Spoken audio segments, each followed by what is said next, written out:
Welcome. Thanks for joining us for Group 9, Session 49, right? Yeah. Woohoo! Something like that, yeah. Almost to the big 5-0. Holy shit. We're old. Around We're the getting corner. old. Okay, I thought this group just started. we just started. We just started the other day.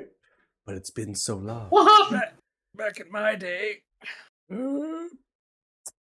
All right. So we investigated on last session, investigating the Satoric Tower.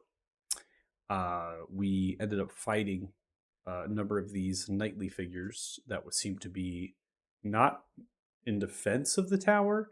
They actually were they're kind of like not able to get into the tower, right?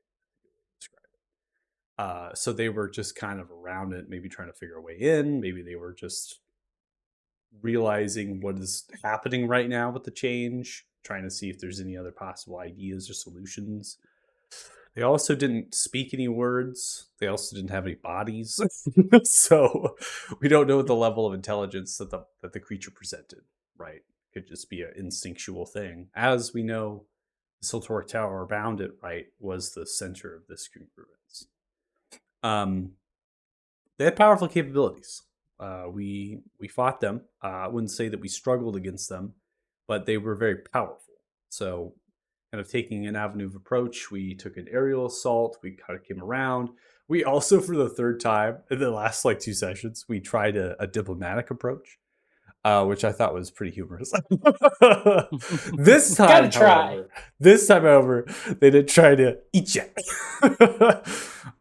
So they went straight to the combat, which I think is pleasant. You know, No second guessing. No second guess. That's right. You know exactly where it's going. Donlan's happy with how it played out. I'm just saying. The tower was opened by the key. This technically is the key of the Masatra, is something that they use for the other towers.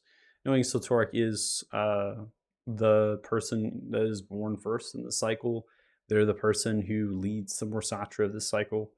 And so this tower that they made is far more luxurious, you know, accommodation wise. It's very much like an embassy hotel, and it had numerous floors that primarily were rooms, but then they had like a dining hall, kitchen, they had a ballroom, they had a grand common area at the entry. And then there was these teleportation circles.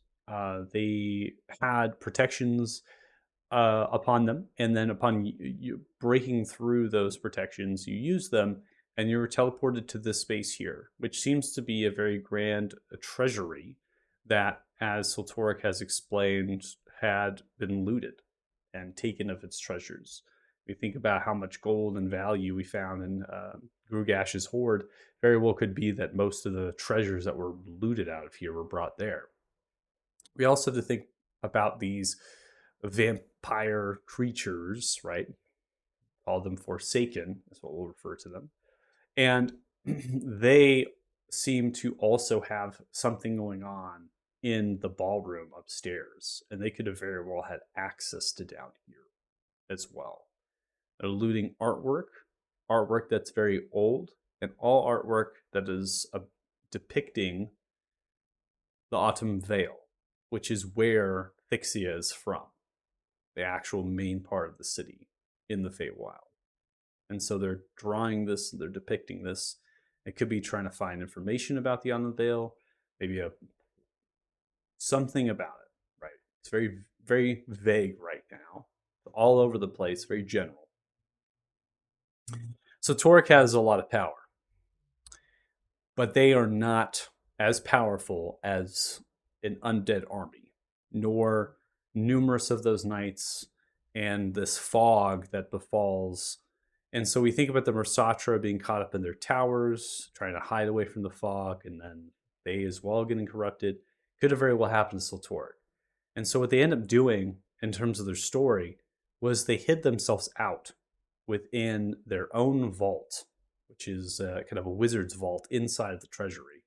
They put up magical protections and traps, and they've safeguarded themselves for hundreds of years potentially to try to make sure that they could not get at what they refer to as this artificial well of power something that they referred as kind of this creation, right, in terms of power level, and how they kind of took a small little bit of that and they created into a little bit of a spark.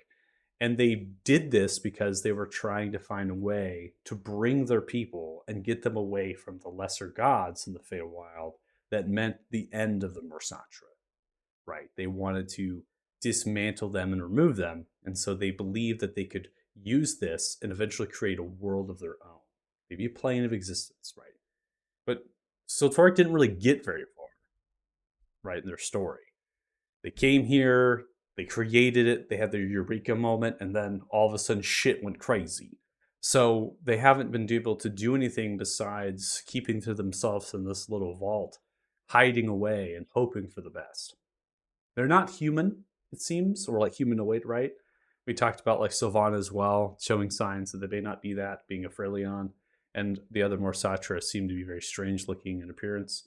So don't know if like Siltoric has like an age limit of their life. We also don't know if they eat, sleep, that kind of thing. So,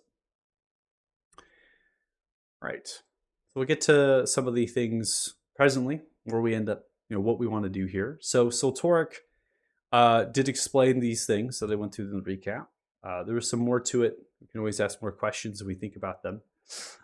You proposed a kind of a mutual relationship with Siltoric, and that, hey, can we use the power that you have and use it against the Master of Dragons, Damodar?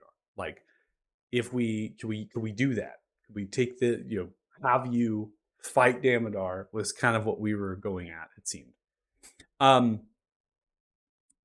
And they were going to deliberate on this. They were going to think about this. They really didn't know who Damodar is. So they're going to try to figure this pieces together a little bit and try to figure that out. But they first have to remove all the undead and get rid of them and try to make some level of safety on the surface world here. So they've kind of went away. They're fighting the undead now, and then they'll be deliberating and eventually maybe coming to some conclusion. You all talked about going to Alathan and pursuing the Forsaken Lord, right? Whatever this master is. There is a blood curse upon Claire, which might become a little bit wishy-washy if we move on that story. We haven't figured that out quite yet, how we're going to go approach it, what we're going to do. The other side is we were going to do a backtrack a little bit, get a reward from the Commander Remar Luna for what we've done here. We talked about then pursuing north and checking out Kanan's baby, if the baby's born. Getting maybe some more Volhunter using the dragon parts that we have. Seeing the capabilities that they have, at least for travel, is very nice as mounts. And from there, right, didn't talk much about that backtrack. But if you're going in that direction, think about the Silver Dragon, possibly. You think about going in maybe into a new region at that point, if we're going to go that way, but story's all yours. So I'm just simply telling you what I've heard and what you've kind of pieced together.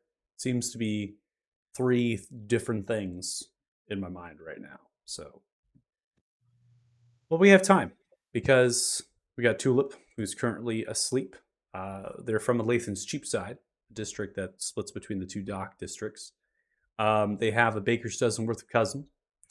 They were captured, actually, in Alathan by the Forsaken, it seems. They're currently nestled in your hair, taking a nice little rest there, Donald, since they've been trapped inside of a lantern for 9 hells. How long? Right? We have no idea. Right? So they're simply resting. Yeah, you particularly, Adam, I think as a person, did not like the pixie. Just how I saw your face when I was role-playing them. I think you're just put off, but I was more expecting Deuce to immediately murder it, and then when he befriended it, I was just like, That was not where I saw that going. Gotcha. I, the player, am not a big fan of pixies. Donlin, on the other hand, is a friend to everybody. Gotcha. Except for Poe. Okay. The fog, like I said, is lifted. So as far as time wise, we're pretty relevant to this 9 o'clock time. Probably slap that on there. Obviously we're below ground somewhere, so we don't know exactly how late it is, but you're in the common area of the treasury. There's corridors that span on the balcony upward walkway that kind of go in various areas. And those corridors are going to go to the vaults. As terms of like how large this would be, there is around 18 or so vaults, and the vaults are they range from like small, like 10 by 10 to 20 by 20. And they're communal. So families of elves would reserve them, transfer their goods into them. They'd be sectioned off potentially by those families. So it's not incredibly large. This is the largest part of it. In fact, it takes up far more of the majority. Most likely one of those vaults was taken over by Siltoric and then turned into what they were attempting to safeguard and protect. All right. That's where we'll start. Did you ever say what 2 places I could teleport to? Are you referencing the circle that's here? Yeah, well, And the tower? My ability. Circle of teleportation. You have teleportation No. circle, correct? Yes. Yeah. So you can use the teleportation circle and basically use it, scribe one, and then you can go to another circle that's permanent, right? So what you asked Siltoric was, hey, could I use your circle up there to be able to kind of come back to here? Is that what you're referencing? Well, yeah, but it also says I'm supposed to get 2 more places I'm able to travel once I get the spell. You have to physically make those. Those. So the teleportation circle spell, like it might come up and say some things that like there's going to be 2 destinations of the material plane determined by the DM or something. I think is what it says. Yeah. Because your character is going to be your character is a far traveler, right? You think about the circles that you actually would probably know would be in that realm and not here. It doesn't mean though we came across one like in High Rock or something. He's like, oh, I know what this is now. There was no teleportation circle in High Rock, but there could be a teleportation circle in Beauregard's Labyrinth. You could potentially use one of those as a circle.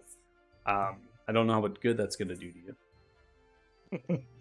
We spent some time in the Guild of Lore and Myth, I believe, with this group. Yes. Yeah. I have a friend. You could use the teleportation circle there. I didn't know if there was one that, since we were going north again, be like, I know a quicker way to get north. Yeah, cut it to a theme if you want. That's fine. If we're going north, we should probably stop by and talk to Margaret and see if she's found any of those people that we need to be looking for. Who? What? Oh, was that the pretty lady with the cards? Yeah, that's the pretty lady with the cards. I like how that's how we describe people. Pretty lady with the cards. It's just like which one of the people that Donlin is simping over is it?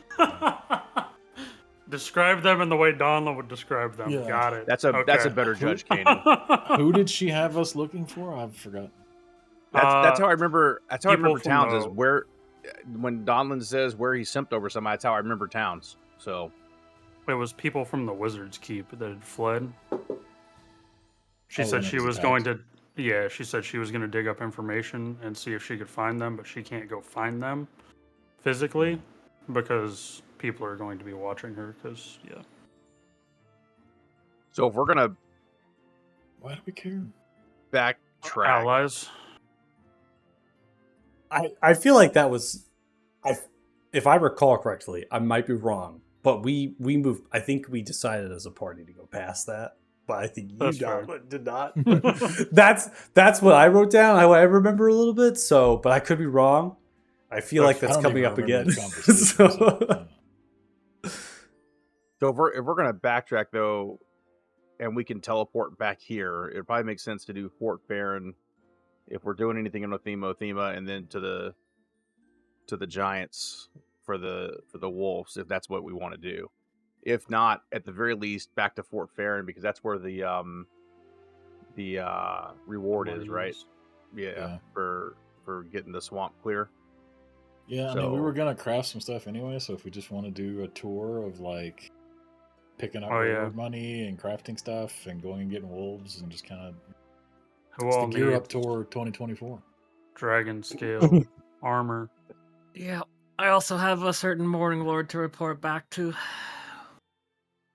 Do any of us know that No. though? Oh, I don't think got we know that, another though. with him too. Don't think you shared it. Some bitch still has my staff. So okay, so Yeah. it sounds like Fort Farron and Othema are two places that at least one person, if not multiple, need to go for money or whatever they need to do. And then I mean, I Quick- know I need a wolf again. Faith needs a wolf. Out of character, I'm sorry. do we know? Does anybody have any silver stones? We said there was a silver dragon up there, but I don't recall Mm-hmm. who had one. If that's even been shared. I think we gave one. to Claire Claire. has Mhm. 2. Yeah. Okay. Yeah. I was She gonna say, had I one think we when have we one met her, or one extra. Got it. Yeah, I gave her the one I got from Baxter, and then she had one. already. Right. Okay. Yeah, I Um, wasn't sure. Like, have we even started that chain? If we were to go toward Athena and then just like maybe keep going north toward that dragon. But, Well, I think they're technically east. yeah. But all right, so Farron and Othema, and then if we want wolves north there, and then we can decide from there, I guess, because Lathan was what we had talked about next to deal with the whatchamacallit, Dampiers, wasn't it? Didn't Magello also tell us to come see him in Bayalder if we wanted more info? He was kind of drunk. What did he tell us again? Nothing. He was kind of an asshole. Sounds about right. I threatened to punch him, and then he started talking. It was a good time. I mean, the bright side, we should be able to travel pretty fast between 2 giant eagles and a Pegasus. But yeah, the TLDR on what he told us is basically that he couldn't tell us too much, except that we were tied to the obelisk because he couldn't risk breaking Yeah. things, so he needed time to think about it, and for us to come to Bayalder. Hmm. Well, there's no rush for that. No, I'm just saying if we're going to Alathan, it's kind of like partially on the way. It is. Bayalder? Yeah, look at the roads. Well, if you're Yeah. going by the Yeah. road, It yeah. is. Oh, okay. Yeah, I wasn't going by roads. I was going on. Yeah, not as Teleporting. gross. You know, you're used to teleporting now. Okay, we haven't even teleported yet. I already used the teleport. Let's just say that I have two groups, and sometimes I just get them mixed up a little bit. Okay. Oh, yeah. I'm working on it. You got that teleport privilege.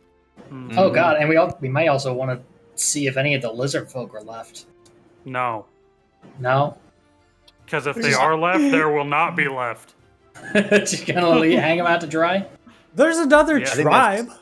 You don't have to speak to the Whoa. same the Dasks.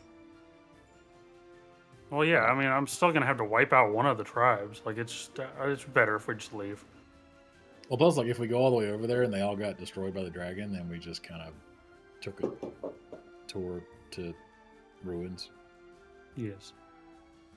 Hey, I mean, ruins are cool. I'm just kidding. Go spelunking. All right. So I guess it's I could use, and I think we had talked about a long rest anyway. Oh no, it's morning time. Ain't No, no I secret guess on this this. morning. Yeah. Yeah. Oh, we were talking about Uh, hanging out and waiting for him to come back. Yeah, that's So I true. was So we gonna could do a craft some short stuff. rest. Are we able to do a short rest, Michael? Use some hit die. Sure. Didn't we have I- a short I rest kinda right when we took- came in here? I took some hits here in that fight, so I think there was a couple people that wanted to do a short rest. Yeah, I 'cause I'm won't already prompt. full. I won't health. prompt for it because I think, if I recall correctly, you if wanted a short rest. Yeah, 'cause I think I didn't I get it. I'm full Oh, health. we already Yeah, did a I'm- short rest. Yeah, I'm full health. I didn't there was have it s- for some reason. So Remember, there are some people that were above, and there's some people below, and other people were moving around. So, like, if I We did remember short correctly, I think rest. what happened was we had Well- a short rest prompt, and then there were some people that were still moving around. So, No, we didn't have a short rest because my bardic Nope. inspirations are still 1. well, there you So, go. there I we won't go. prompt Good. for it. You can go in your character sheets or use the hotbar. Give you a quick short rest. I use like all of my hit die. I will forgo the long rest in order to make somebody want a dragon scale. I just need to know who I- wants a dragon scale. So I have +1, so Lance probably needs it more than I do armor wise, because I think he's just a regular leather. I mean, yeah, I regular could, studded leather. Yeah, if so I'm I'll able to make get him- something, that'd be great because I have a AC of 14. Yeah, you probably need it more, frankly. Getting up. I mean, we have enough. I can Yeah, literally we just should make have enough to everyone's. make 2 or 3 Like- at least. I Yeah. can make. Yeah, I all just think it's 4 an of them. order of who needs it first. I mean, it's 4 hours. So. Like we just hang out for 4 hours. Oh, well, we're probably gonna wait on this dude to come back for 4 hours anyway. I don't know what Claire has either, but I'm assuming I don't know if Claire can wear leather dragon or not, whatever it may be. Yep. Well, pretty sure medium armor. I will go ahead and let me pull up the crafting sheet. I need to use my poisoner feat, free poisons for the first time. Been so lazy about that. I was gonna have you make me a dragon shield if there's anything left over, but it's not. We So have you can make- 12 exquisite, so I was gonna I say can you make probably 12 do. pieces of gear. But Yeah. yeah. Can you wear Recall that with correctly, light? it does take an ampule of blood Dragon? per Yeah. the for a wound. I think I Yeah, gave you for a couple wolf, of yeah. those. Yeah, we should have plenty. I mean, we got 12 and 12, I think, from what's his face. I think they're in the group sheet, right? Yeah, we have 12 exquisite ampules and 12 hides, so I can make your shield. I can make all 4 of you armor. That takes up 5 of our exquisite hides. You make another shield? I can make another shield. Yeah. The rest of you should probably just take a long rest because we're up to Oh, 6 shit. hours at that point. We're about to be. It's a full day. Yeah, we need to go back to the elves though before we go anywhere. So you can give them back your bow. So we Yeah. can negotiate for the bow. I Nah, honestly I'm gonna- thought we were just gonna leave and not bring it back. So I wasn't thought gonna we say were shit. too. I wasn't going to say I didn't think anything you were either. gonna bring I it don't back. think- That's crazy. Is Jax be the one honest- actually suggesting to bring it back? Oh, No, it's Dustin, the player, because he's a good Yeah.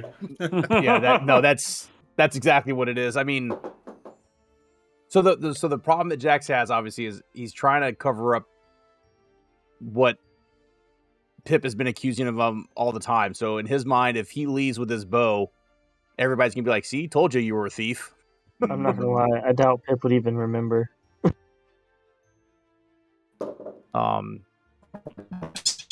But who was I that? terrible. I don't know what's happening with your bike. Fucking- Someone's bike. That was crazy. Skynet like a- taking over. Sky. Honestly, is it really what it sounds like? Fucking Terminator of this bitch. I mean, so it's up to you guys. If like Dustin, the player, was saying that, Jax would actually probably not say anything, so we can just leave too. It's fine. We'll never see these guys again, hopefully. Yeah, honestly, character-wise, unless you bring it up, Pip probably forgot where you got the bow from at this point. Well, it's gonna happen as soon as I shoot the first thing with the bow that I use it on. Everybody's gonna be like, "Oh shit!" Anyway, it's all good. Also, don't you the first person I've ever seen use my Song of Rest? Oh, Dana did too. I didn't even know that I had that ability until I saw it.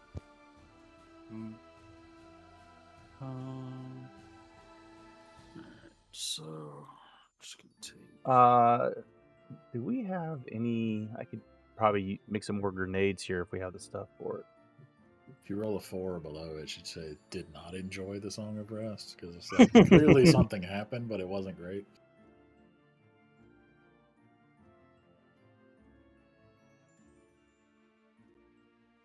Thought it was just mid. It was mid. It's fine. We We weren't there.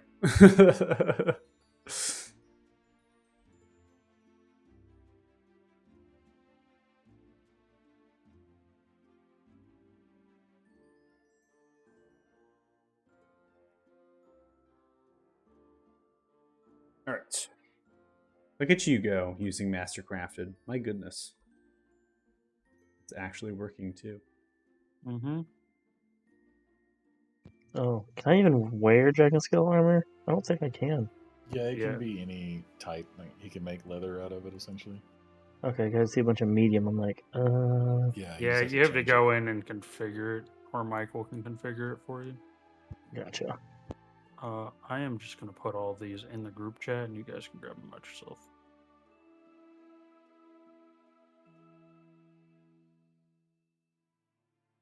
You can also dump them down as item piles. Oh, too late. Who needs me to start group chat. configure what? Their armors? Oh, to make them black dragon scale? Well, and the right ACs and all of that. Yeah. For those that don't know how to do it. Yeah, that's fine. You like the hovering over now on the chat card? Looks super cool. The actual item. You hover over. Oh, yeah, I didn't even notice that. That's actually really pretty cool looking. Okay, and then Lance, you said you're gonna use poisoner feet to make some. Yeah, I just took 4 of the same type of eel slime. Eel slime. Okay. That Nickelodeon slime. Yep, eel slime. Just make sure the saving throw is accurate for that. Yeah, I only just drag and dropped it onto my sheet. I can try rolling it real fast. It's not. It defaults at 12. There's no. You gotta manually change it. So. Oh, I have to go ahead and edit the properties for it? Yeah, I think Okay, you're that's at easy. because you have expertise. I have the alchemy tools of expertise, I want to say. Or no, because it'd be poisoner's kit. No, I do not have an expertise poisoner's kit. That'd be.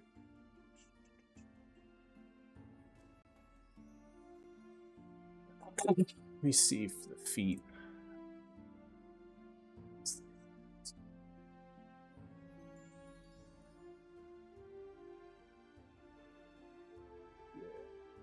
If there's no creature material associated with it, is it just the gold that it costs then? Right. If for an item, yeah. Yeah. Mhm. I'm looking at some of the grenades to try to do some while we're sitting around. And I'll also go ahead and attune to the bow of healing. Okay. Just have it sitting in my lap while I do my work. Yeah, sorry, I'm trying to figure out how to turn it to light armor, but I can't. Sorry, I can do failed. it. I got you. I'm a failure. So. Do we have any fine piles of dark steel? Not to my knowledge. However, I've been giving it all to Lance, so he can be the group accountant.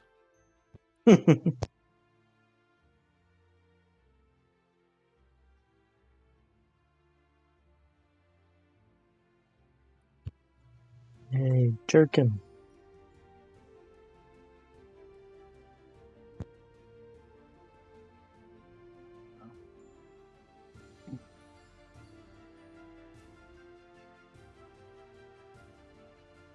Oh no.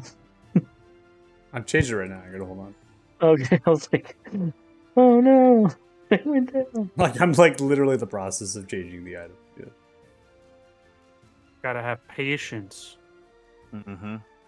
Oh, I thought he literally Perfection said that. takes time. I didn't know. I thought once I saw it turn into a leather jerkin, I thought it was automatically. You only have a Gonna plus go- 1 dex. Your dex is +1. Yeah. Oof. That's what's really hurting you. unfortunate. I'm not the most. My wisdom, charisma, and constitution are very good. Everything else is not great. All right, and then you gave one to Kanan too. No. Give the No, armor I to- got armor already. Wait, there you go. I just took a shield.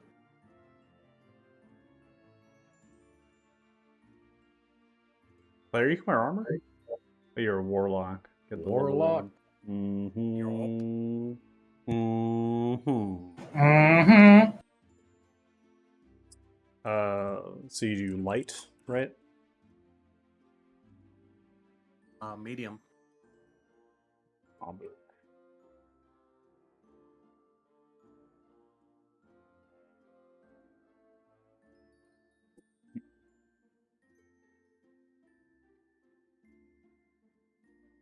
Hey, your AC's 26. Yes. It's crazy.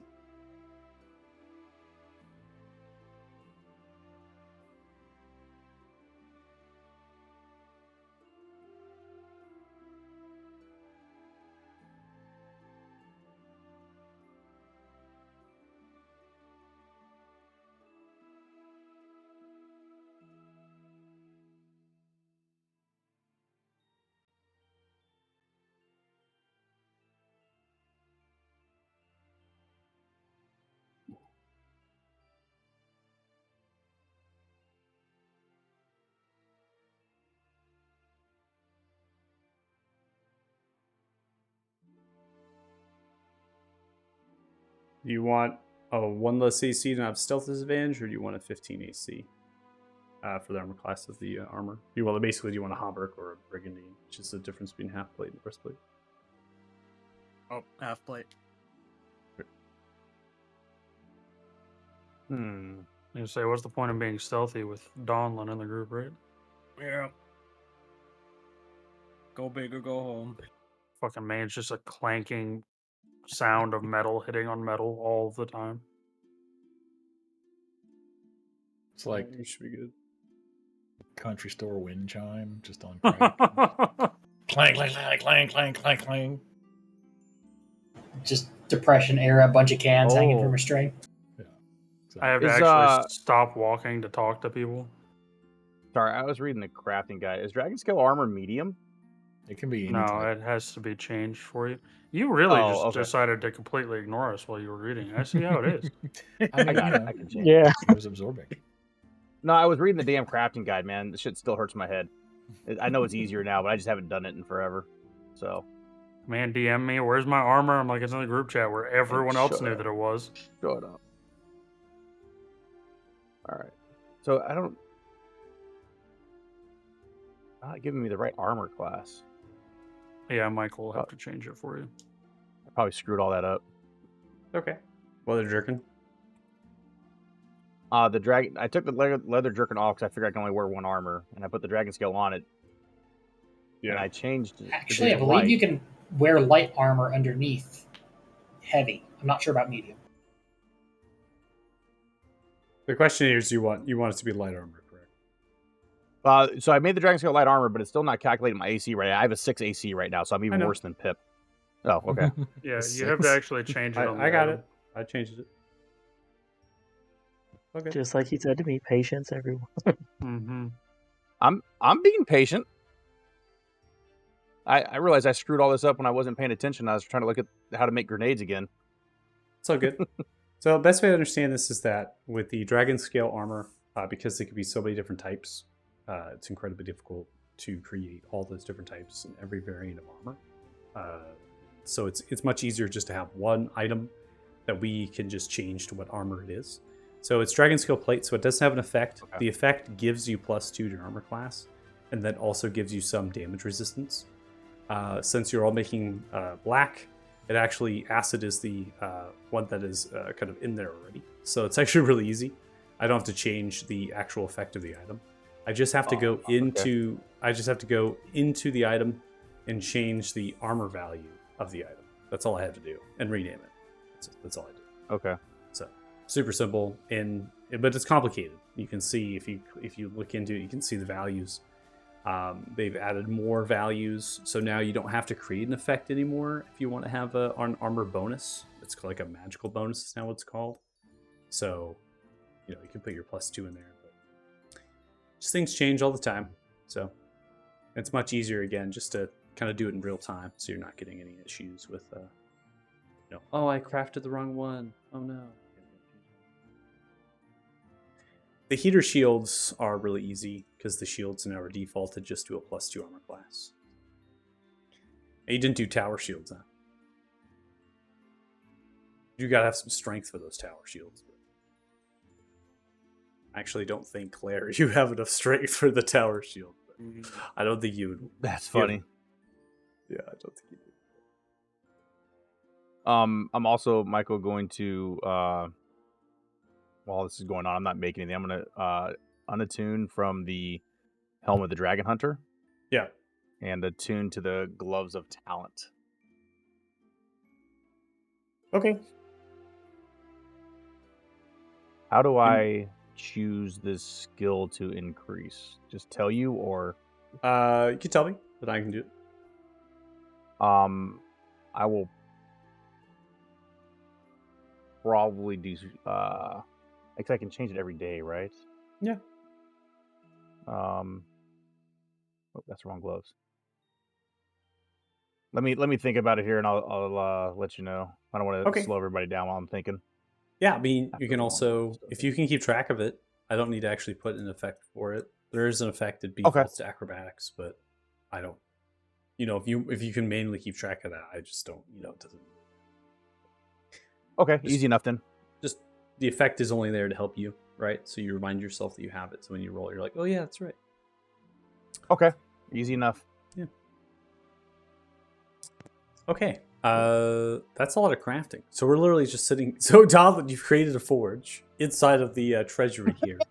Mhm. You are burning This is the great. papers, the ferns, the books, throwing it into a pile, get it nice and hot in a roaring flame, cook it. Then you go to work, hammering away. No, you could probably step outside if you wanted to, but I'm just thinking Donald probably, you wouldn't. Maybe go to a vault, get yourself a little bit of a way. No, you're doing it right here, I say Yeah, between no, right in the middle of the right in the thing. middle. I feel like with the fire rune, it kind of produces some innate heat because that's where I get my expertise in smithing from. So Yeah. I was gonna say, like, also between me and Jax, we have like 7 pounds of thermite. I'm pretty sure we can melt whatever Just the hell you melting need it us to. down. Just Yeah. getting to work, melting it down, working it. Okay, I like it.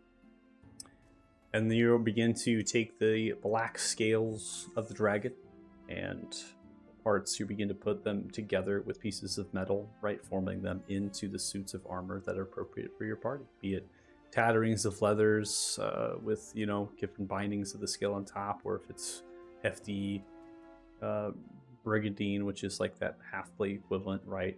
Has far more plating, but some looseness to the riveting and some of the straps you're able to do. And then the shields, it's really just binding those scales together, fusing them with some form of a wood or a metal back plate strappings to be able to be equipped, the heater form of that shield. You can hand them out to your party. It's fine work. Give me a smith check.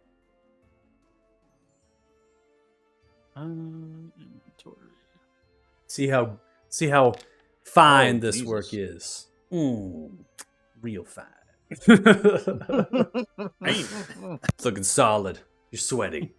Profuse of the brow. You don't care.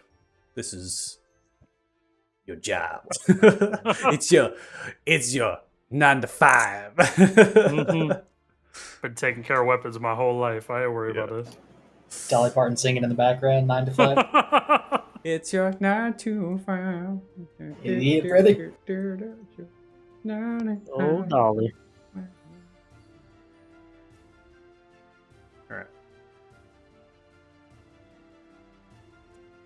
All right, we're worried about the temporary HP at this point. What's the food drive? So after a number of hours have passed by, surpassed the midday, Donald, you've continued to craft, and the rest of you are continuing to work.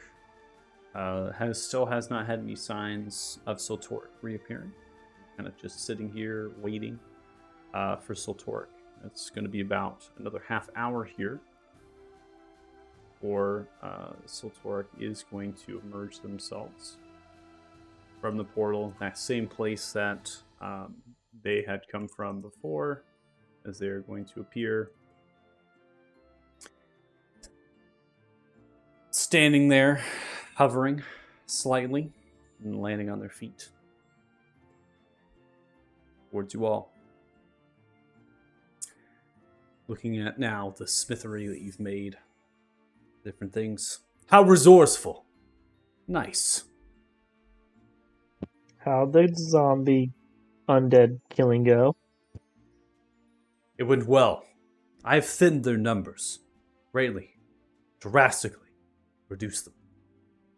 There should be a paved path for you all to leave, depart this place, when time is right. Thank you. Wait, you killed all those zombies on our path? Most. It did say pave the path. I assume there's literally just like a floor of bodies all the way out of the forest. Kind of like a red carpet. My path Red carpet. is quite unique. When the restoration of order and balance is necessary, the greater power I hold. The undead should not be here. The congruence seems to be closed. The fog has been lifted. The curse on the land is gone. This gives me power.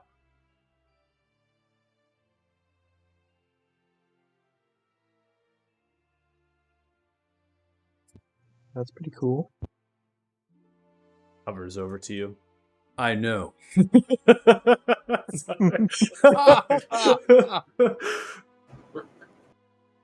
Show off. It is what I was born with, and what I have used. Hopefully, bring about a new world for my people. It's why I've thought long as I battled the undead about retrieving the codexes. I don't surmise there was much left. I must convene with the Mosatra that are here. The two others that I have felt. But they alone are not enough. There will need to be a path.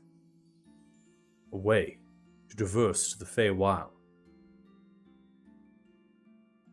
In addition to the codexes.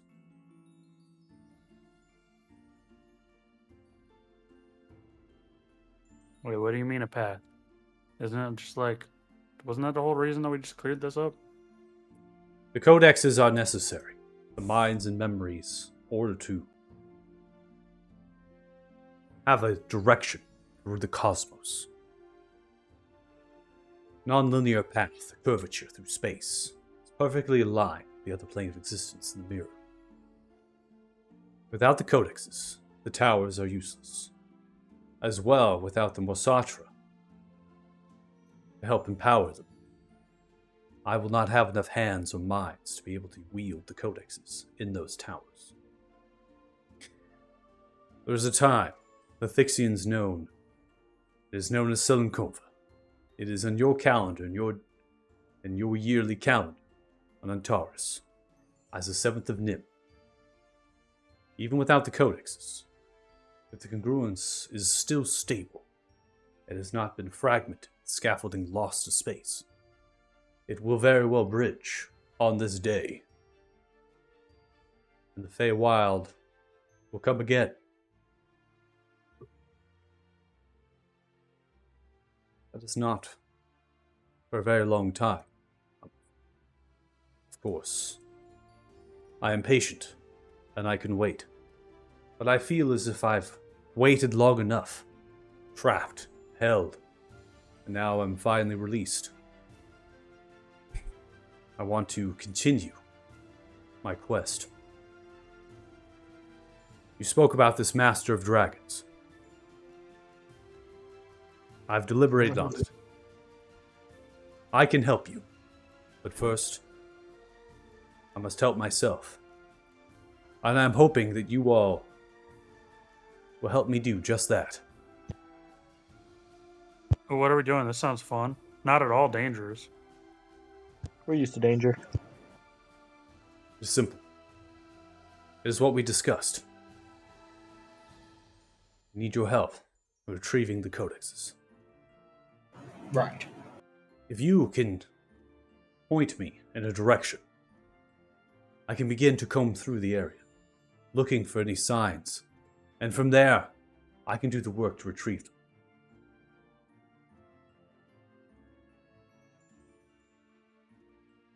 Well, for starters, have you tried with the old dragons there? I have not, but I surely will. I do must rest. My magic has been used, even though greatly empowered. I have spent much of it. I will commune. And hopefully I can seek and scan in to the lair of the Black Dragon. Maybe it is well hidden, something outside of the reach of us. I don't know. But I will try.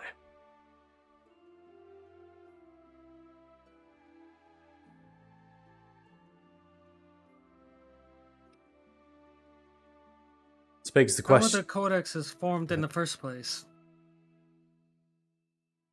How were the codexes formed in the first place? The codexes are formed by the collaboration of many minds within the cycle. We are reincarnated. We pulled on their well of knowledge and imbued them in. They also required the towers to be functional with the Morsatra present, as they studied the stars and the cosmos and charted through space. Inside of the towers, there were the blue memory crystals. Much of them gave visual representations of star charts, space around.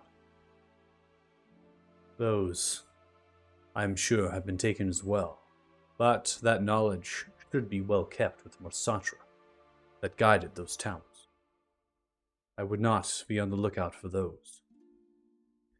The magic that has been placed within the codexes is the magic that the Morsatra hold, the magic that wields over order, balance, and time. Did the Morsatra who placed that magic there also have a Eric's Jr.? No, Eric's Jr. I like this name. I've yet to name it. Perhaps I could take it from you. Who knows? Well, I mean, hypothetically then, if you have your own Eric's Jr., what if you could create your own codexes? Yes, I could. I could try to recreate them. But it will take many cycles. Many years. In that time, Thixia will suffer. As much as you all should not be aware of the present situation in the Autumn Vale, I don't wish to pull you further into my quest. The lesser gods of the Feywild, they move against the Vale. It is only a matter of time before they put an end to what reincarnates. Magic that is conjured. And I will no longer exist, at least not to be reborn. And all the memories and knowledge of my kind is gone. And what those gods will do against the Thixians that gave us shelter and sanctuary and allowed us to lead them could be a tragedy. I aim to stop that. And if that is the case, then time is of the essence. It is a solid plan B to recreate the Codex. But if we can move on trying to find the ones that have already been created, might be able to find them in much less time would be decreed. Alright. Well, hopefully, if they are around here, they're not too far in the marshes. Unless they've been pilfered by, well, those Forsaken folk. Seeing the vaults as they are, how much has been taken, how much has been stashed away, I would strongly believe that these magical items, great value, power, would be held by someone that could make use of them, someone that could at least sell them. Don't believe that they're going to be stashed or hidden away at the depths of the marshes. If that was the case, then they would have been in the Horde of Grugash. Black Dragon reigns supreme over many.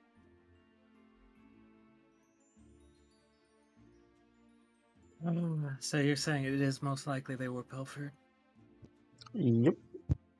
They were taken from the towers. Then yes. So, dumb question. What could somebody on this world do with things that lead to another world? If the Go to that codexes world. are taken and they are used, it is possible that someone could recreate a bridge. But they And would open up first another- need the site of congruence, which is here.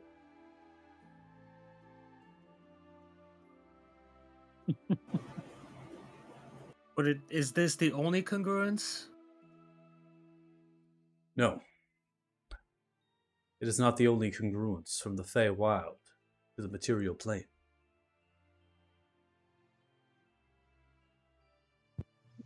Where's the other?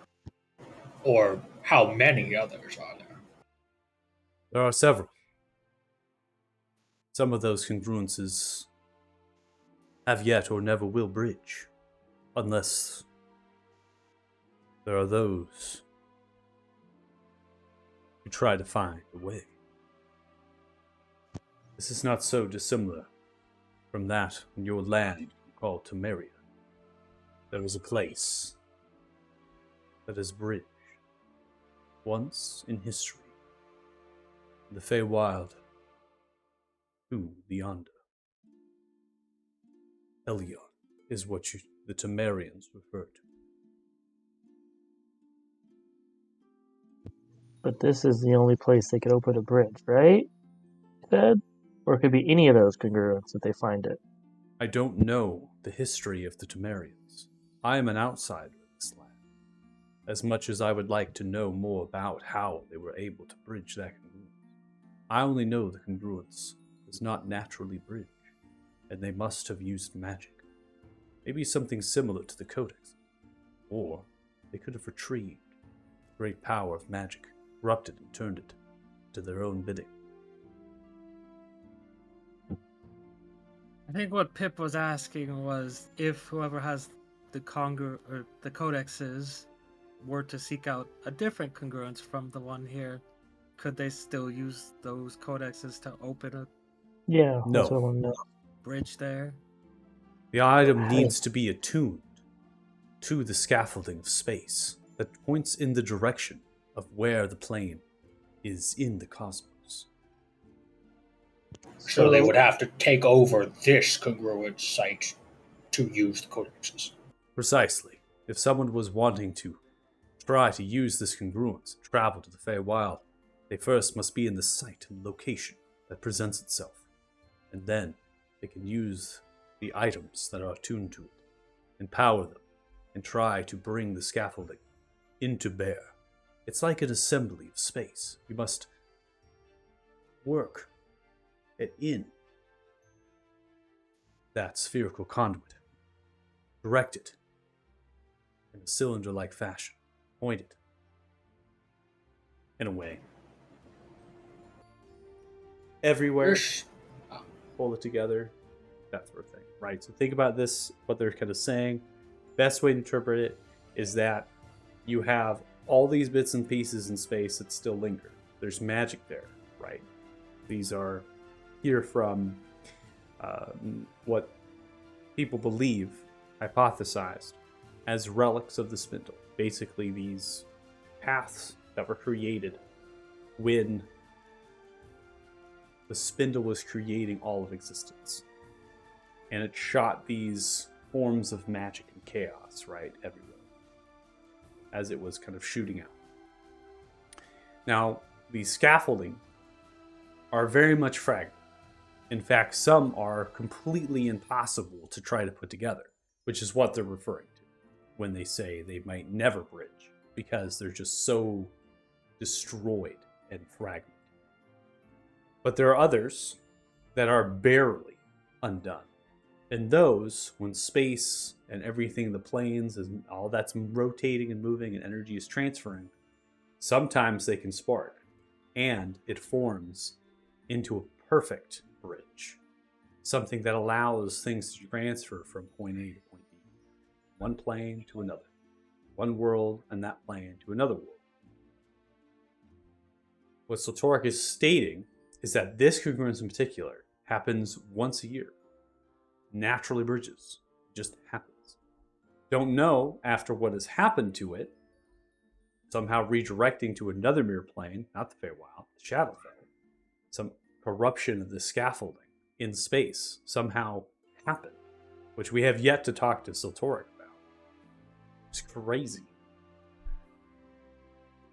They have devised a way, which is not so dissimilar from other people in history, to create items that are attuned to the scaffold, all those bits and pieces in space, as they dot the stars, and they join them together in space, creating like a worm.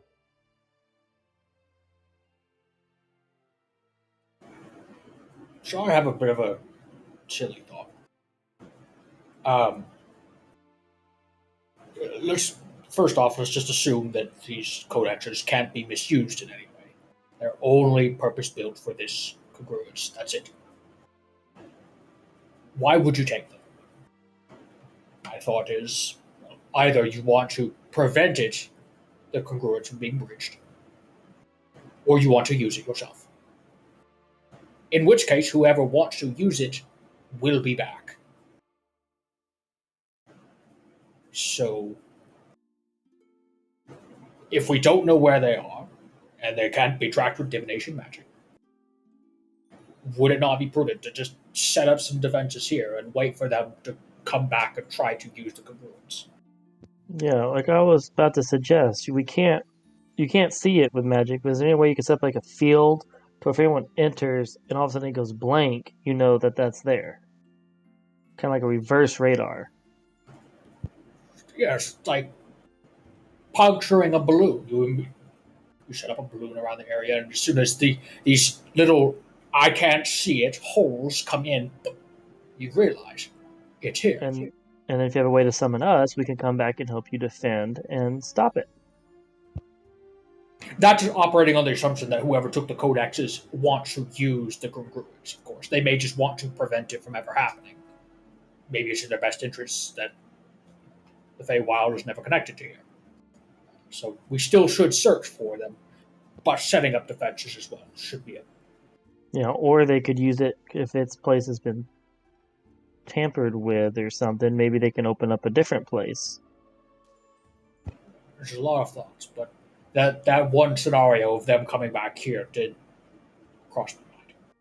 The knowledge that the codexes have are unique to this congruence, to bridge and create teleportation, the shifting of plates that is required. The level of intelligence is astounding. I am in awe.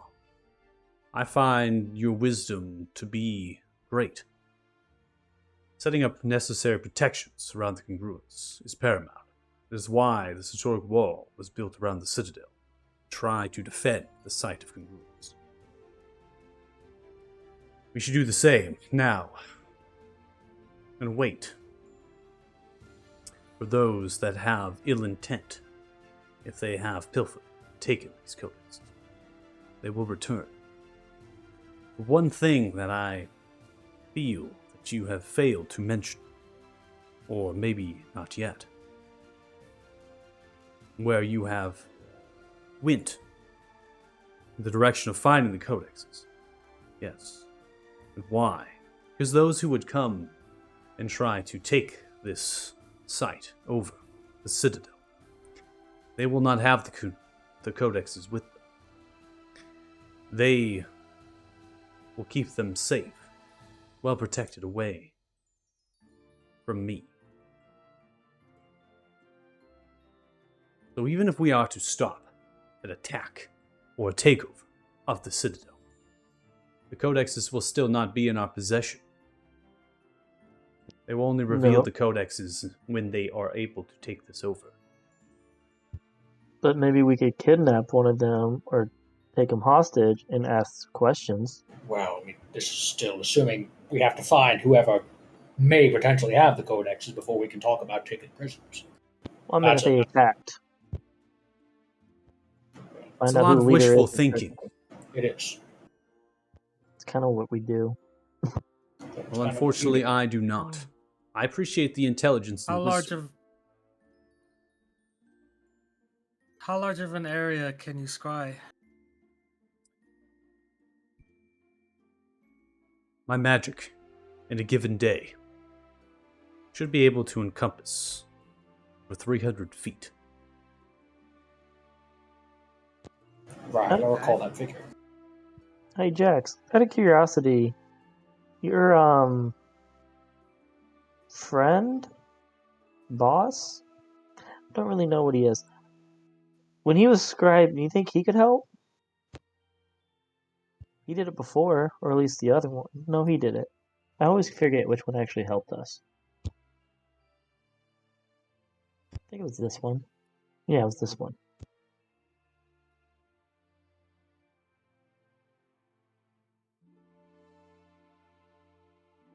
So above table, out of character. I'm not particularly. I don't believe the party does have anybody from Temeria, so they're a little bit lacking in some of the story of that, because you would have that in your supplement if you were from Temeria. So what they're hinting at here is that Sotoric is stating is that there is some mimicry happening. Maybe like Convergent Evolution, where they're kind of coming to a similar way of how they're doing it. And that has happened. So Torek is aware of that happening, just doesn't know how that works or what is going on, just because they're a far traveler. Could be something of use for you all to do, taking some time to study and seeing about what Soltoric is referencing. That could allude a little bit of what use the codexes might have in the hands of somebody that's taken. However, you've kind of circumnavigated that. You're right. You imagine that the site here is necessary as much as the codexes are necessary, as much as the towers are apparently necessary. So you could set up defenses and all of this. But it seems from some of your insights here that Soltoric does not want to wholly involve you in their quest. They are seeking aid from you, but it is a mutual agreement in that this aid should be rendered more or less on your travels. As you're traveling and you're looking for things, maybe you are able to investigate this matter a little bit further as you're going through your own quest. And as they, figure this out and you kind of relay it back, you're able to scry a pretty large area, divine a pretty large area. And from there, they're able to kind of perhaps take over. But yeah, we just got to get close enough that potentially it's in the area. Entirely depends on how you all want, what you want to do and how much you want to do. You already have a lot on your plate, so it seems as though there's some more being stacked on to get your Thanksgiving leftovers right now. Just another little scoop there on the top. All you can eat buffet of quests. Just pile them up. And you talk about allies. So think about allies here in the situation. If you are going to set up protections against the site, obviously Soltoric is incredibly powerful and they're outright. They might not need it, but if you do have allies you can offer, it could be a good opportunity. Could send him to Succubus. Back to High Rock. It's a shame we don't have some wizards from the Wizards Keep to send him. I'm just saying.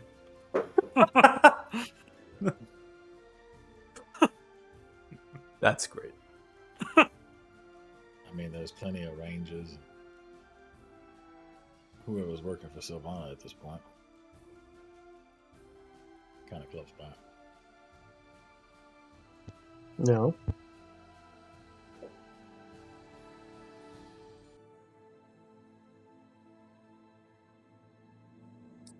So Torek at this point will be moving upon their beard as they pull it down. The eyes, a blue, slightly diminished, showcasing to you all that they have used their power. The last time that you saw them, eyes were greater. The lightning was far more vibrant. Now it's receding and it's kind of diminished down. You can actually see some of their pupil and some of the eye color of what they actually have, which parallels that of the Morsatra that you've seen. You know they don't have wings. They stated why they don't have wings, so they stay grounded. They stay real, kind of making sure that the Mursatra are there as servants, not necessarily as gods that are reigning over top of people. You're kind of left with deliberations at this point. Pull upon their beard, slowly turn. What is it particularly that this Eric's Jr. can do? What are we asking of you, and what is it that you intend to grant in return for help? We haven't actually specified. You have not. More wisdom. Eric's Jr. Officially trademarked. We can get registered with the Dwarven Patent Office. We'll have to get this registered at the Commoners Guild of Theme. Yes. No. It carries with it unimaginable mutation, chaos, could reign. I have used it to try to heal, regain my magic. For I am diminished now, would take many moons, fortnight, for me to regain a small part of what I have just sent to the undead.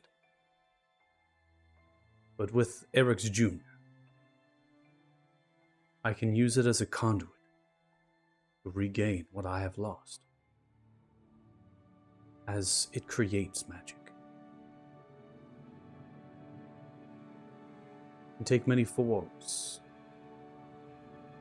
and I believe that it could very well be what is the schools of magic today.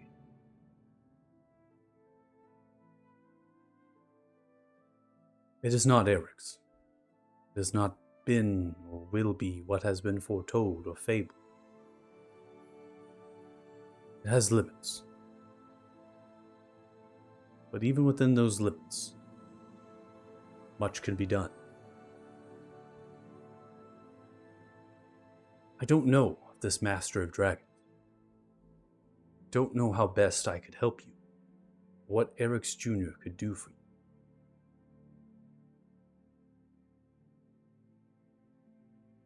Some of my enemies. The Bogs of Thilka. They did not deserve death. They were living their lives, and the lives of Thixians encroached on their traditions.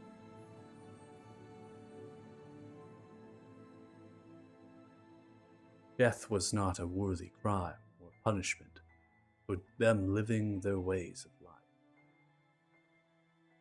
If this Master of Dragon is like that, then Eric's Jr. should not be used as a weapon against them. It may be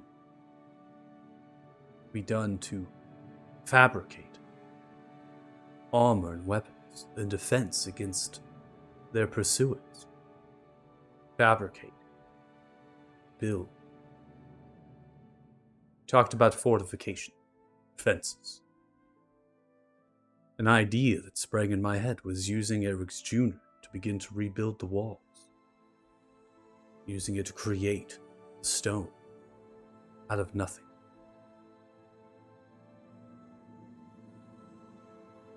Requires guidance.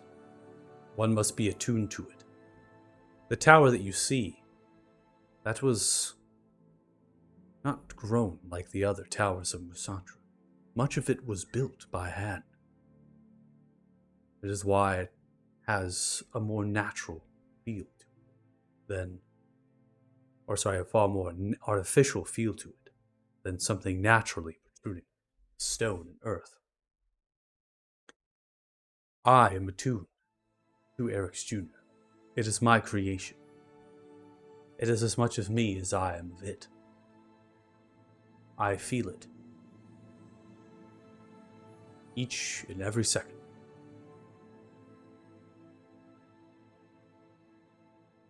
If you are to use it as a weapon, I will need to know that this Master of Dragons is truly evil, and that there is no other way.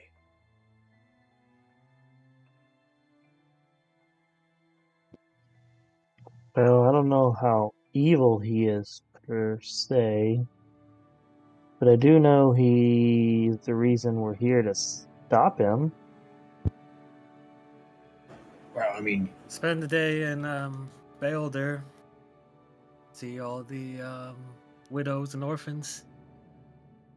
say all the dwarven refugees in Althema have been pushed out of their home by a silver dragon. I mean, potentially he could be the reason my whole, world is destroyed. Well, that's a could be. We don't know for certain, but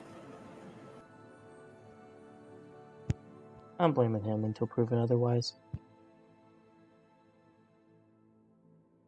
well, it's a good thing you didn't write the law, because guilty until proven innocent is terrifying. It seems you all have time that you need to deliberate as well. If you have We more, always need to- go ahead.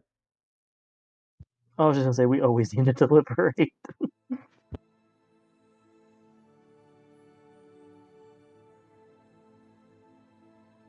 I'm going to go commune with Eric's Jr. now. Give you this time. You have free access to the teleportation circle that will take you to and from this treasury. And as well as you, with your magic, you know the circle.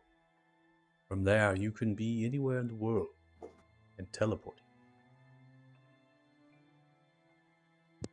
Well, at least I have a get out of jail free, essentially. Do you have the magic cast a sending spell?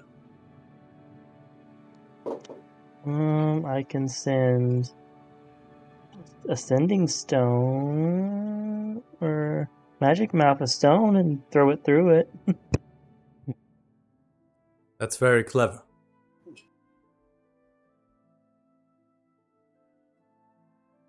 So I mean, I can just get something pretty big and someone loud if I need to summon you or ask a question and just open the portal and toss it through, since I won't be able to get back. I have a few bits and bobs. Tinkering does not come easy to me, but I am able to do it.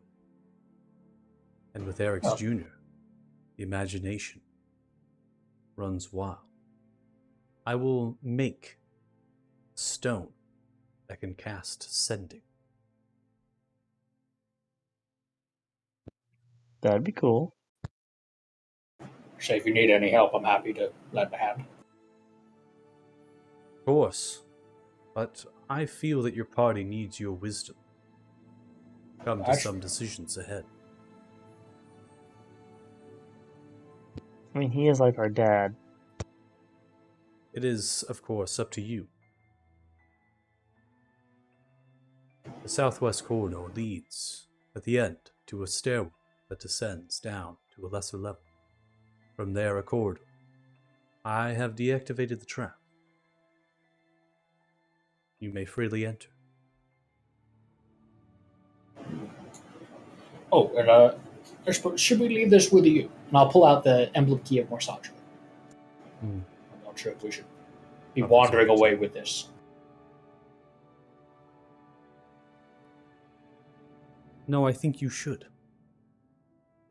It might come in handy if I am unable to help you, and one of the towers gain you sanctuary, or maybe even permittance into this tower here. Very well. Just wanted to make sure I wasn't wandering off with something of your property.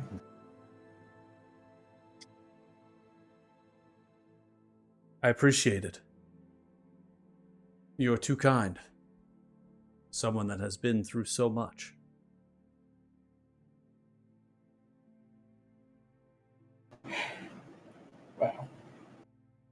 All of us have. So. Hmm.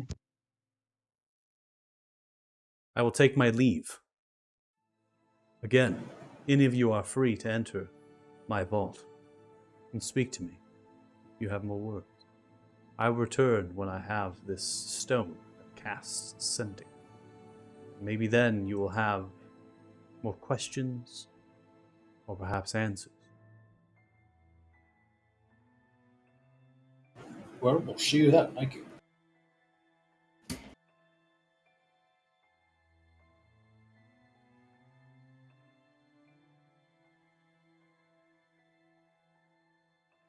So where to first? Do I understand him Before? correctly? The answer to my question about what power he could offer us was an item that makes stone. Are we sure he's Yes. not lost his mind all these years in this tower? I don't think he Well- said that it could make stone. It could just make stuff from nothing. Exactly. Believe me, making stuff for nothing is a big deal, especially if it's stuff that can stick around for more than a minute. I don't disagree. It's just the first example was like we could build a wall. I'm like, you could literally go outside and build a wall. But to build a wall instantaneously with magic. Depends on how long it takes. He didn't specify. Sure. I mean, if you can build a wall anywhere, if you potentially put it at someone's stomach, that could do some damage. You could I mean- also just stamp. What the hell? Donlin can build a wall out of nowhere. That's true. He's done it multiple times. He's done it with ice, though. Yeah, Don, have you ever tried that? Would it work? What? Are you still talking about building walls with people's stomachs? Well, that's a fast way to get people dead, especially a dragon. What Why the hell don't is wrong you with you? stick to telling stories and you leave the killing people to me and you don't get on my turf? We're just not gonna have this conversation. I thought it was a good idea. I'm just saying. Well, Again, back to stories. I don't tell you how to tell stories. You don't tell me how to kill people. If you learn how to make walls, then maybe you're free to experiment yourself. Challenge accepted. Oh God, we're gonna have a pet that makes a wall now. Well, a familiar named Bric-a-Brac that can throw together a stone wall or something. Mm-hmm. So I wonder- I suppose where are we going? What is our objective? It seems like this task for him is not particularly time sensitive. True, he said. Yeah. I'm not really worried about that one yet. The dragon is a pretty big deal, I think. I think that's what's going to do the most damage if we don't stop him first. Does have before me. we go, Sorry. I was say before we go for that dragon, we got to, from what we've seen with other ones, a few more pieces to find. No. Oh, yes, but I'm just saying, like, the now threat would be the dragon, but obviously we need to find the stones, which we generally find the stones next to where the dragon is. Well, I'm not discounting the dragon's a threat. Wouldn't a now threat also be the people that are looting this area, trying to find all this powerful stuff and stopping them? Yeah, but if he's able to send us, like, the sending stone works both ways and sends me a message, we can easily come back here very quickly and help. But to his understanding, he has this under control for now. Well, He you see, that's the didn't thing, seem too Pip. concerned. Yeah, he can ward off as many attacks as he likes. They're never gonna find the codexes, and he's not gonna be able to withstand it forever. Well, And yes, the man can make stone. I'm just saying. out of nothing. Go ahead and make an insight check. Yep. Okay. Mhm. Okay. You're a very insightful character. Just to let you know, Mhm. Orcan, your character is like pretty. I think the highest insight here, Barney. So time sensitive to you all, no. That's what they wanted to come across. They do not want you to feel like this is time sensitive to you. But given their words, you know that it's time sensitive. And, as they have shown, they can be diminished in power. And in that weakness, they are vulnerable. Not just Eric's Jr., but their tower. Everything that they seem to have some hold over. And history tends to repeat itself. Second thing, because your insight check is incredibly high, is that they also are slightly afraid.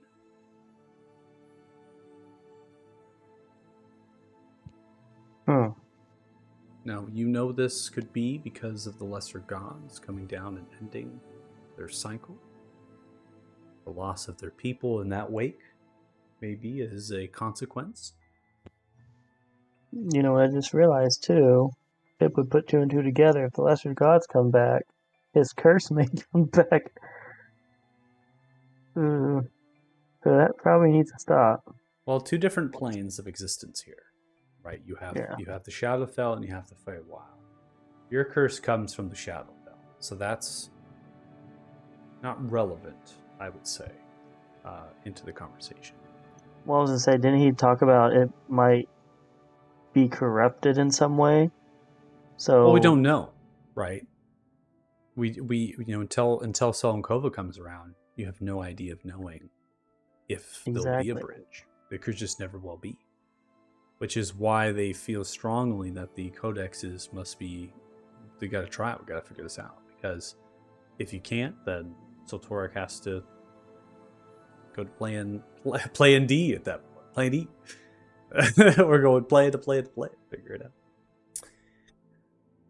As tactitious minds, if there is somebody that is looting and taking and stealing and has any use of these codexes, this party does have enough intelligence as well that is also a concern of taking Time Bomb. The time is all in their court, especially if they have any inclination of knowledge that if they wait, that the defenses of this Autumn Vale could be dismantled by gods. So there might not even be a homecoming party waiting for them, so to speak, if they intend to use the codexes for what you all have surmised. Alright. So, given what Pip knows now, kind of not recant, but a little bit recant. Still think we should do with the dragon, but we were talking. You said you want a new wolf, Jax. We need to get Claire a new wolf, and that's assuming there's any souls in purgatory that need wolves. But we can always head up north. I can teleport us back here, then we can go find the codex. And if we happen to find the stones on the way, we can deal with the white dragon. Does that sound better? I do believe we should report back to Fort Farron sooner rather than later. We had promised them a task done. They should know that they are no longer under threat. And they owe us a little something for that as well. As always. So Fort Farron, head up north, see Kanan's baby mama, teleport back here, and then go find Codex. And then again, White Dragon, if we find the stones, deal with him.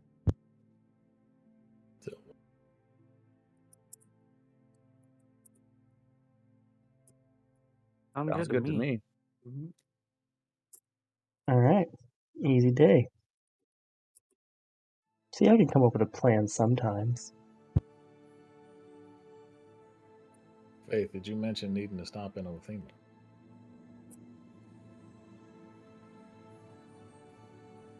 Whoa. Look, the commander and I are not exactly on great terms. Why are we stopping in Othema? Oh, he's my buddy. I mean, you could probably hide yourself for a little bit if need be, right? I mean, that's fair. I'm sure he's casually you slip stay out at the the back. city. We also have a house there, so it's not like we're not welcome. Sure, we do gotta check on that. Also, I just realized, Claire, you don't... Never mind, I'll let Jax tell it. I'll be nice. What? Nothing. You let me tell the story about how I acquired a horse to ride to your rescue and then got in trouble for it? No, I know what he's talking about. Talking about your little secret. Yeah. What little secret? Exactly. All right, so Fort Farron it is.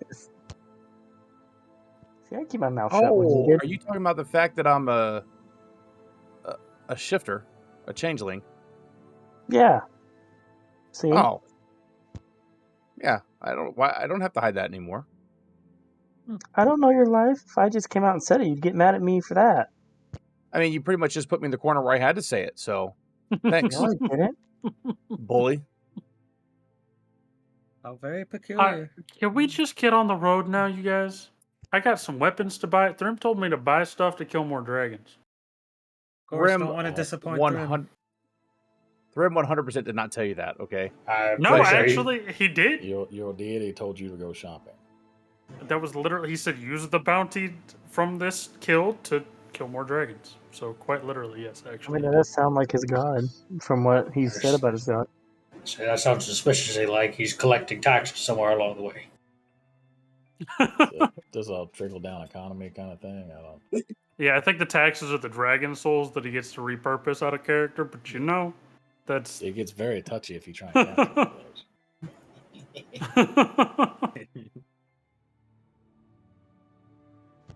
All right, so should we say bye and then quickly go, Fort Farron? If I'd taken Grugash, that's all I could have made him. Well, I just realized we gotta wait for him to get done with the sending stones first. We might No need that. taking souls, Keenan. We had this conversation. But No I have dragon created- souls. I have created progeny of Thrym. He is pleased. I thought you got rid What, of you want all to have your. a second one already? Do you even Consider have? possibilities. Do you even have a way to suck a soul out anymore? I thought that thing was destroyed. How many do you One of them have? was. I had two. Oh no, Palor has blessed him with like 5 different things that suck souls out of things. Man, am a shepherd Palor of is souls. some crazy god. I'm a shepherd of souls too. I sent him to the Allegedly. afterlife.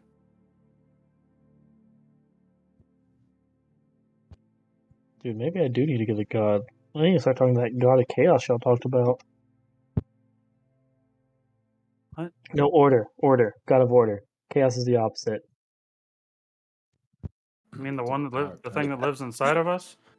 Yeah, I need to talk to that one, not the chaos one, because then I'll be aligned with Damodar probably, and that Oh. wouldn't go well. Well, you know, if you just sit down and focus really hard, maybe you can talk to them. For approximately 10 minutes. Last time I tried that, I made Pip or Poe. That was an hour. You did it too long. Oh, my bad. Overcooked it. Yeah, I was about to say the same thing. You overcooked it. And that's You why overcooked he's it, and you got a world world eater. close enough.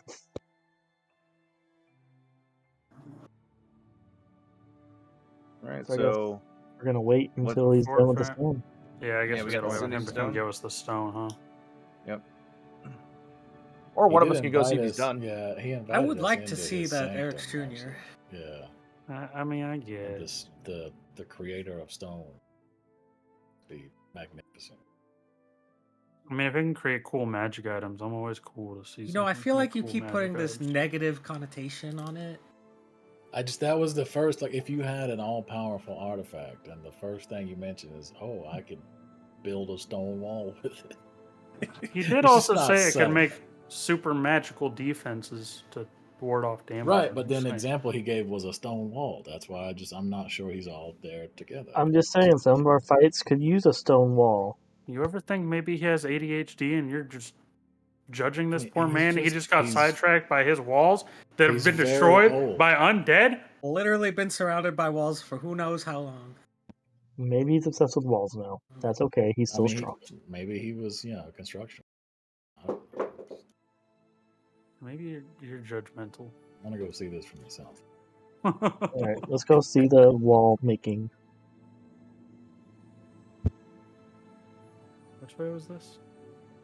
The Southwest Corridor. There's not going to be a map for it, but I'll give you a cool little piece of artwork to look at.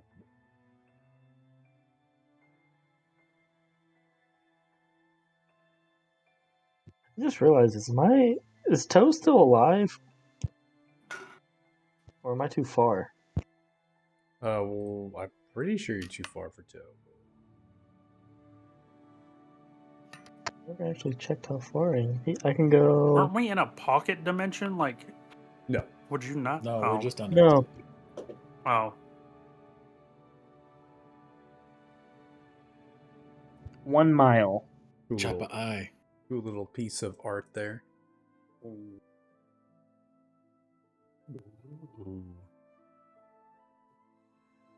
Imagine without the overgrownness of trees. Well, he hasn't been taking care of it. He hasn't been taking care of it. It's ran down. It's a very Halo-esque. That's what I was about to The say. rings. It's like, Yeah. oh.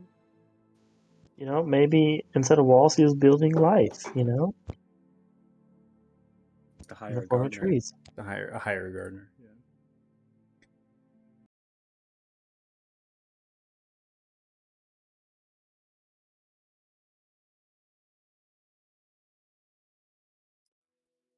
Okay.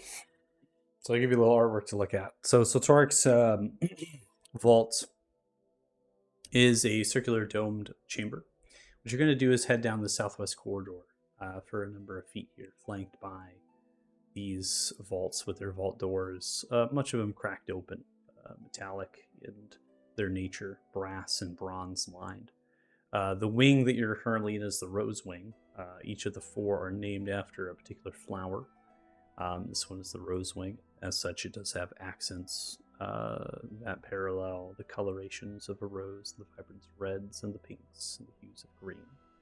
And in the vaults that you see as you look through them, you notice that a number of them have had their tatterings of the kind of wall coverings removed from them. There might be some blood stains about them. Could be signs of violence, cobwebs, and other things growing from those little creatures on the undead or on the looters that have been left here to be able to grow and to create their own systems, their own ecosystems, right, in those vaults. The furnishings and decor that would otherwise be unsmashed if they weren't, they have a lot of walnuts and kind of dark, rich tones of stains.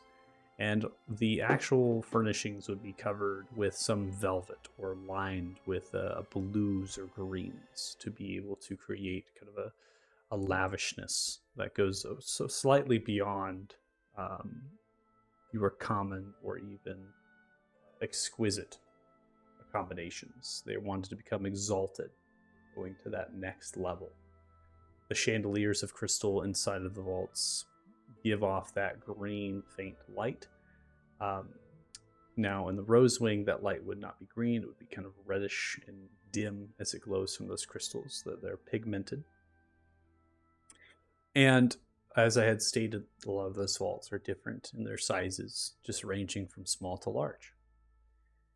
As you go a number of feet down the corridor, you'll come to a staircase that spirals down, and then you're going to double back underneath as you're coming into a semi-arched corridor that, similar above, there is an arcade, which is a kind of a term used for a lot of arches on the walls themselves, giving accents. So there's like these indentations of arches that continue to loop and carry.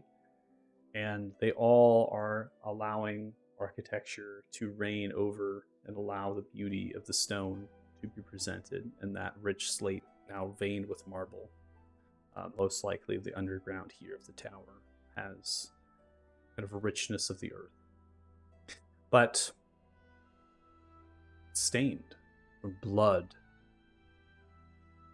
and soot charcoal from undead or other creatures that have been vaporized by magic. The stains of lightning sparking, zipping through, has actually destroyed bits of the stone and smashed some of the corner pieces of those arches or those extensions of the arcade, and now you're kind of looking and staring at it all. The runes inscribed as glyphs igniting on the stonework, powders of those glyphs now kind of removed and swept about and dismantled. You have a short distance here, roughly about 30 to 35 feet. In fact, it's quite remarkable that someone was able to hold out in such a small corridor without them just overwhelming and pressing through. But it's only 10 feet wide. There's not...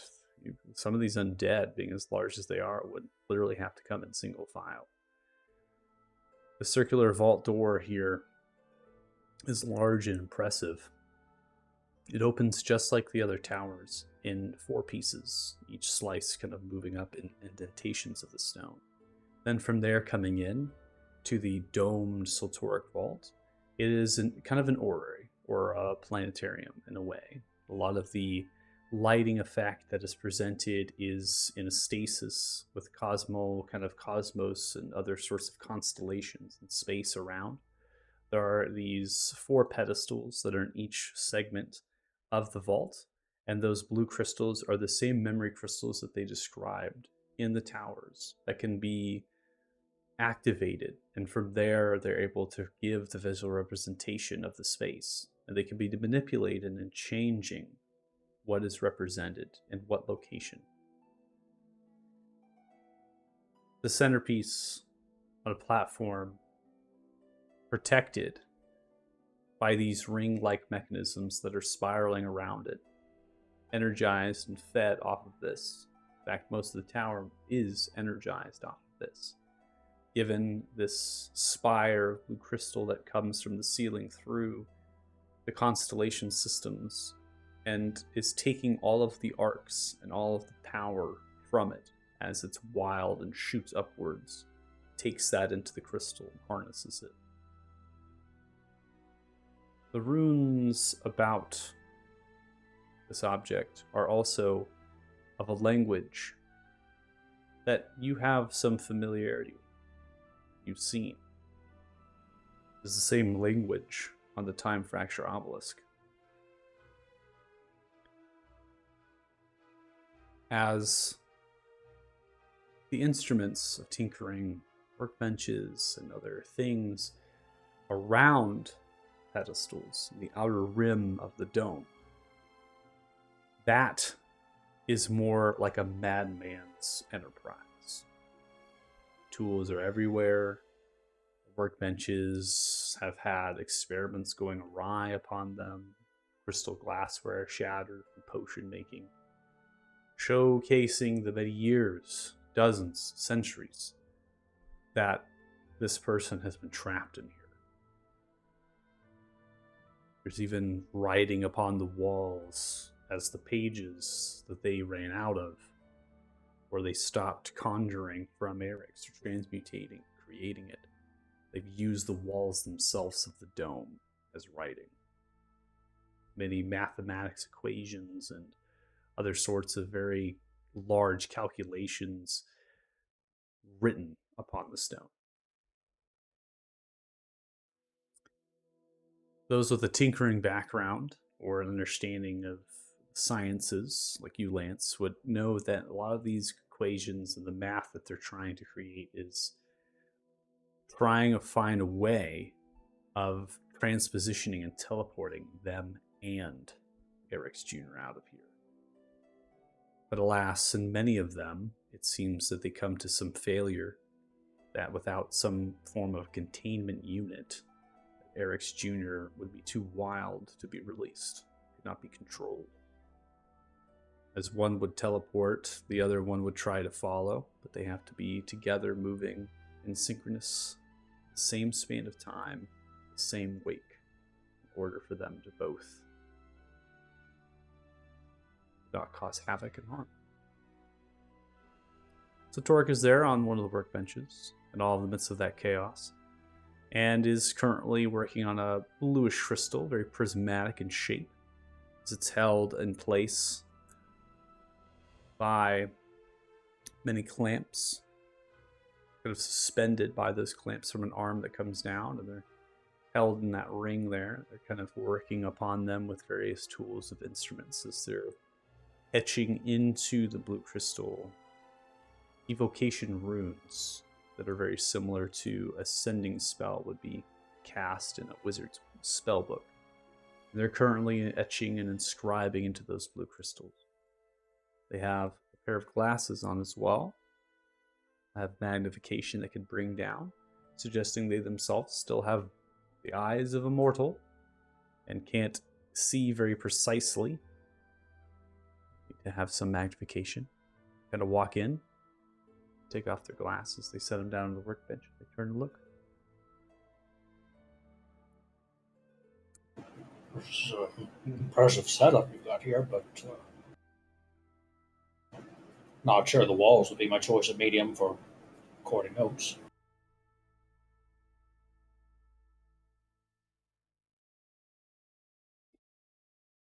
A troubled mind.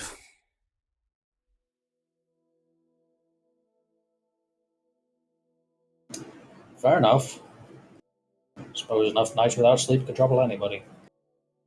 Seems that this has been a long process in the making. I have many attempts, many calculations. Try to get us out of here. But alas, none proven.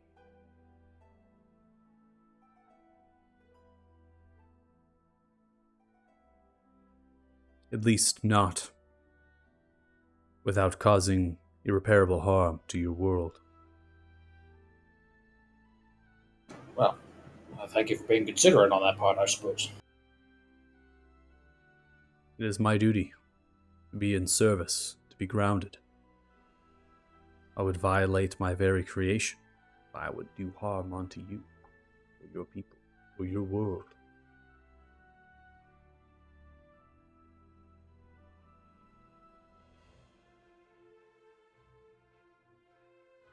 I'm nearly finished. It is a small trinket. It should give you the ability to cast the sending stone with it. It should not require any bonding of your power. I've given enough of Eric Jr. into it to be able to do this for you. Think of it like a backpack filled with power you carry around. So minuscule, so small, and only devised to do one purpose, one thing. You So know, they take it. Go ahead. speaking of which, our friend here, he was obsessed with well, what you can and can't do with Eric's Jr. So we're just wondering, what are the limitations or extents of what Eric's Jr. can create? Other than Also, walls. with that regard, I have a question which might be ridiculous, but the arcane is not my primary specialty by any means. You've mentioned that it has the capability to create. Is it capable of summoning an item from a different location? Transporting it? Bending space and time, something along those lines? May be possible.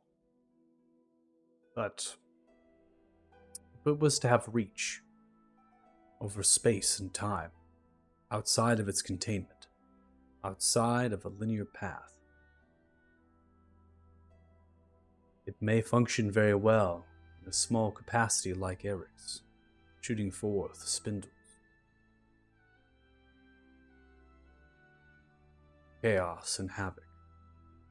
Something that I could not allow. However, if you were to know the location of such object, if you were to understand its whereabouts, you may be able to focus it, channel it, begin to build a bridge. One spindle from it, grasping at whatever it is that holds it, pulling it towards us. Fairmel maybe even to teleport you all somewhere. This is all theoretical. And I just realized, are you trying to get your staff back from Ultima? Merely a question, I was just curious. We've all lost things over time. Could be nice to retrieve. Do you think you can get people? I figured we start with an inanimate object, so that Well, risk yeah. I mean, I don't damaging want to. somebody. But I mean, in theory, is it possible to maybe bring back people through Well, time? that's why I want the staff. You can bring back people. That's literally its primary function. Well, the people I'm talking about aren't on this plane, That's fair. or even this world. Technically, if they're dead, That's just it. I don't know if they're dead. I'm not to find anyone who can actually confirm or deny that they're actually dead and gone.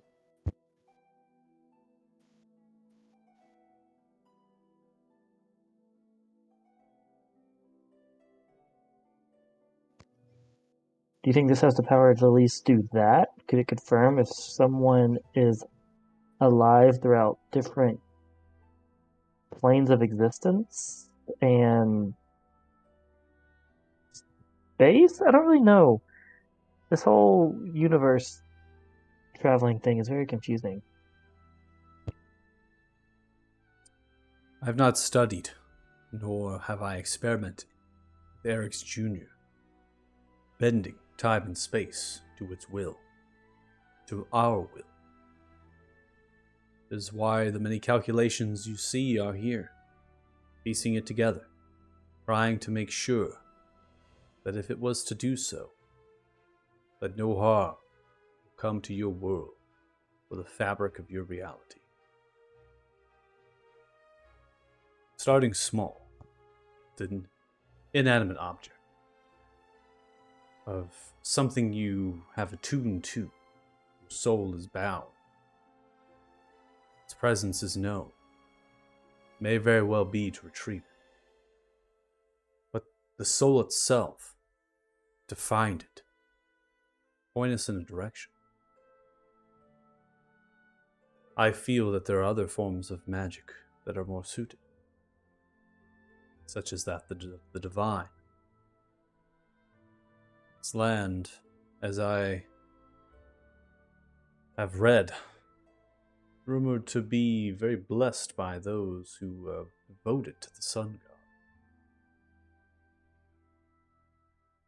indeed, they are prolific.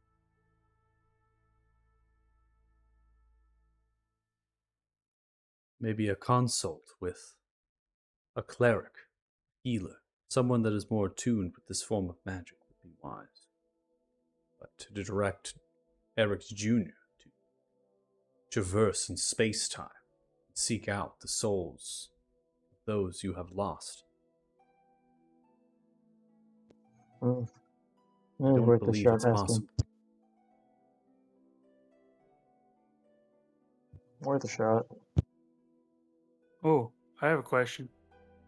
Yes. Do you think it could cleanse that evil corruption stuff from an item? I mean, can't we do that already? You see as they close the eyes, they breathe. Was it literally explained to you that you cleanse the curse off that item? It's just It a becomes mundane item. paperweight. Yeah. Well, yeah, but I mean, I got to do something with it anyway, and you got to decurse everything else. So I mean, I may as well see if I can do it. It may be possible for Eric's Jr. to transmutate the item. But in doing so, you could remove what makes the item itself very well turn back into what it was before. Or it was enchanted, imbued with great magic. Yeah, that's fine. I can't use it anyway. I was just curious if I could do it. See as they rub their eyebrows, facepalm. I thought that after you deliberated with some time, you would come to me with more wisdom. I mean, we do have a plan. It's just we figured we didn't really talk about what to ask you about this thing. It's just kind of saw it. Now we ask. Even the humble bear has a plan to get at the honey in the nest.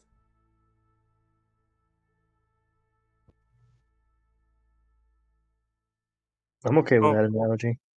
But real question, where'd you learn all this writing? And I'm gonna point to the stuff that looks like it was on the obelisk. Which writing? That is language of time. It is also the language of the Morsatra. It is the knowledge we are reincarnated with. We have to learn the common tone.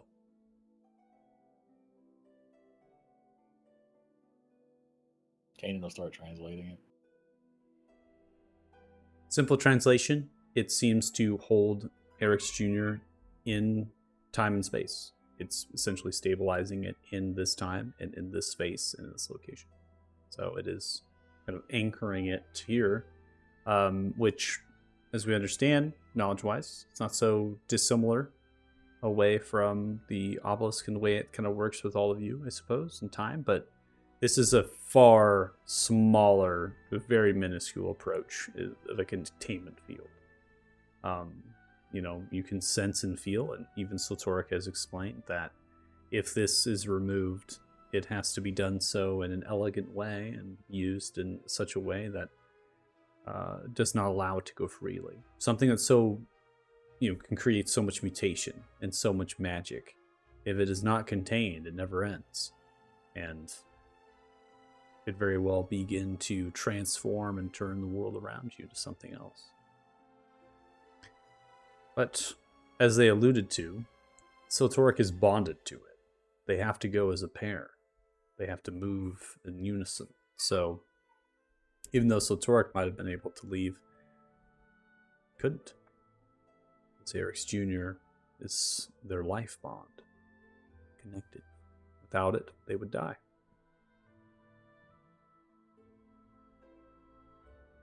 So, judging by that stone you're able to create with Eric's Jr., I'm assuming it can create more than just mundane works like stone.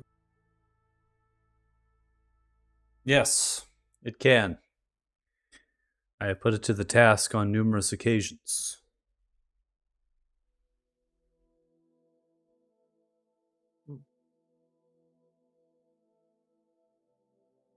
Out of character, what's like because now she's curious, what's like a random artifact that she would know from being at the Empyrean College?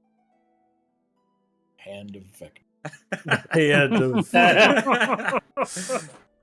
Are you talking about like the Imperial College as far as like in holding of great value that like the Archmage keeps in some sort of vault? Like what's a known this will thing, never like... be taken from me. It is my staff of blah blah blah. Yeah. Let's see here, my notes.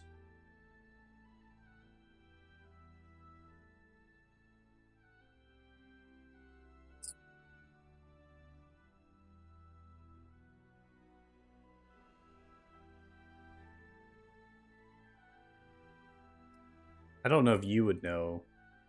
The Imperial College doesn't have it, but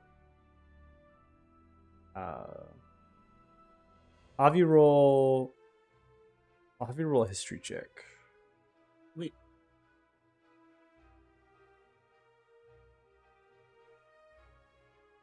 Just have it recreate the Bane. I'll read. Oof.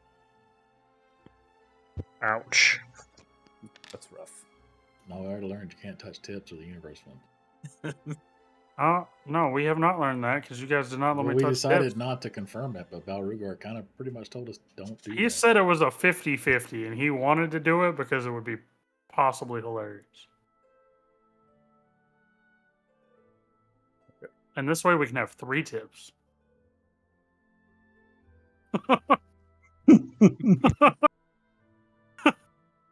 What if we touch all three? The unholy tripod. It just spawns more Dawnlands to wield them all. It's fun. It spawns more Dawnlands. Oh god. It just turns Donald into an Echo Knight. Rested. The world. Rip world. Not more like Rip Fire Giants, man. Let me guess. Nightfall Pearl, the most worthless legendary. The Imperial College that you know there was another item with the collector that is held by the People's Palace in the Citadel itself by the collector's office. You know it by name, but you don't really know what it does, I think, is a good way to say it. It would be a Rod of Resurrection. So that's something that they hold there in the collectors. Rod of Resurrection is the context above table would be something that would be opposing of value in the direction of the Staff of Ashtar. So it's like kind of having a symbiotic relationship, but also an opposing yin and yang. Yeah. And it's also, I think, the Staff of Ashtar sometimes has a more useful things to it than the Rod. Rod's purely healing and resurrection. So, but you can imagine, why they would want to keep it away in the collectors in the People's Palace, right? Using it very sparsely or not at all, right? Being a holy relic, if you will. The Staff of the Magi is held by the Imperial College. And that was particularly taken in history, but you're affiliated with the college. It's taken during the raid of the Isle of the Blessed on Felden. Alright, just gotta look over them and be like, is this able to, rather than swipe or take, could it replicate something? Something like, where I come from, there's artifact that goes by the term Staff of the Magi.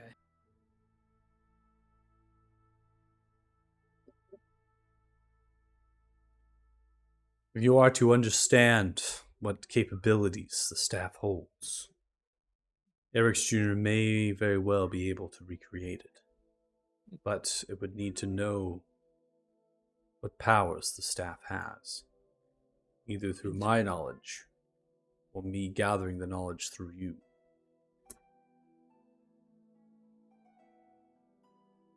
So if I could convince them to show you it, then perhaps you can, in the future, create more of them. It is possible.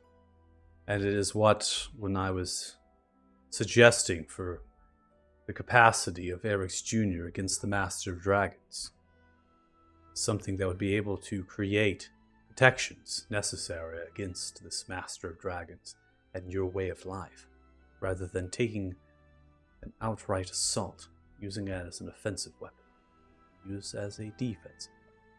Well, you see, Confessor, come in quite handy. And he had me at the ability to reclaim misplaced items.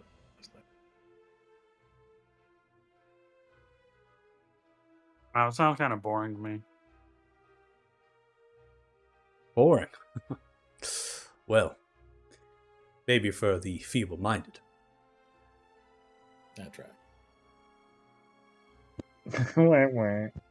Don't forget, Eric's Jr. was made to create a world, maybe even a plane of existence for this world to hold. Donlin, you do understand that this thing, it can create an infinite supply of weapons for you. Whenever a blade dulls, whenever you fancy a new edge, something can be created. Yeah, but it creates it out of nothing. You gotta work for the things you have. Like, I don't know, man. It's also extremely wasteful. You mean you make a nice blade, you just don't throw it out after it goes dull. You sharpen it. Is it wasteful you add if it it's to your created out of collection. nothing? Yes. That's actually even worse, because, like, that's just... No. What are you wasting? Well, maybe you're throwing away a perfectly good blade when it goes dull. That's what you're wasting. But there was nothing used to create it. So Also, what? a weapon has to be forged with love and care, otherwise there's no soul to it, and it's just a worthless piece of metal. The time taken for a master to develop their skills, that's worth it in and of itself. It's a testament. The time spent making the blade is a testament to the time they've spent honing their skills.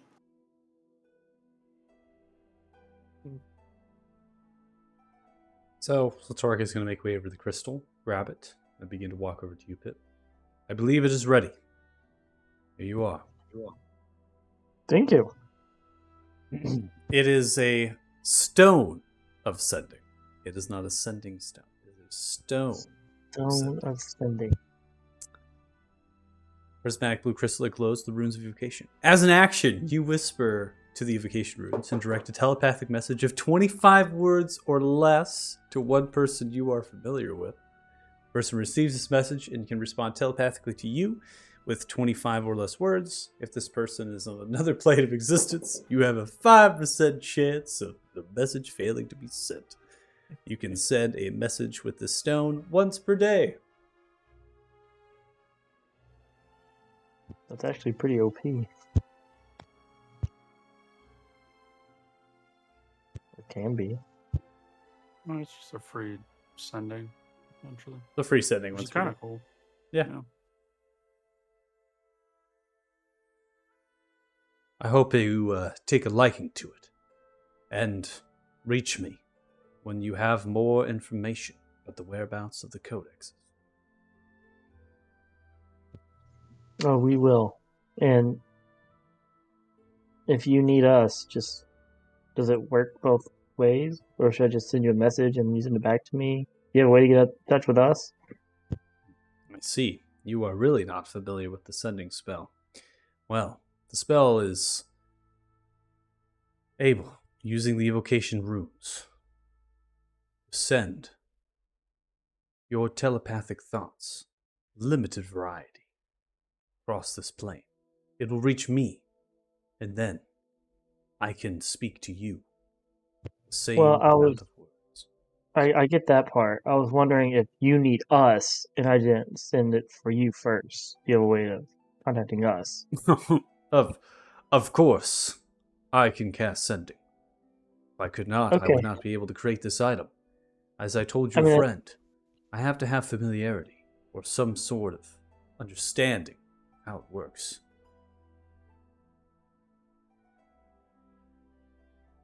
Oh, yeah, that makes sense.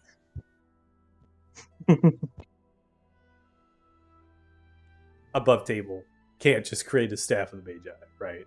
He's got to know what the staff of the Magi does. Yep. You can't just be like, staff of Magi! But still, pretty cool Nah. if we had one. You could just make Yeah, another like you one. could. Yeah, this Yeah, yeah. functions like a duplicate. Like is how your Yeah. mind should go. Like they could duplicate something. Another thought process is, I mean, could you put together a wish list of capabilities you wish you had and have seen individually and compile it into a new item? Synthesize something. Synthesize. Yep. Exactly that. Shoot. Out of character, would I rationalize now that Master of Fortune is tied to Pilferers, Pilferers tied to Codexes? Would I rationalize that if I were to mention to Soltoric, that might be going against the blood curse? Make an insight check. It's just your soul. It's fine. It's I'll just get you your another soul. Don't worry about it. 19. 19. Okay. So, Master of Fortune. This specifically said that you will not undergo any further investigation. This still could be undertaken as going through meddling or investigations. Depends on how far you go. Might have to be smart with your words here. Mm-hmm.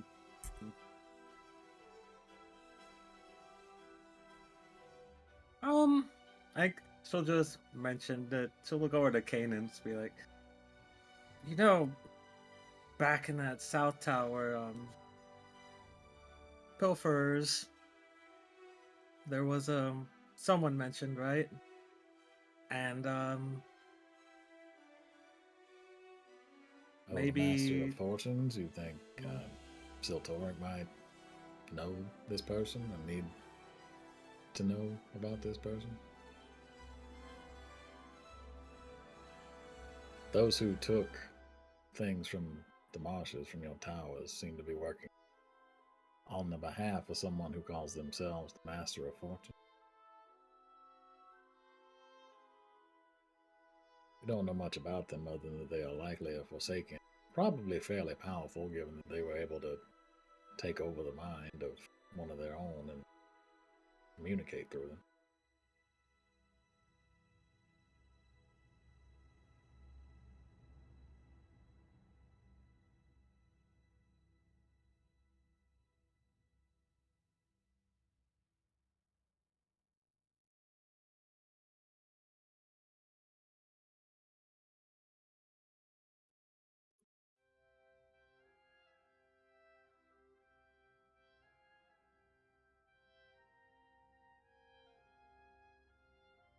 I guess he doesn't know.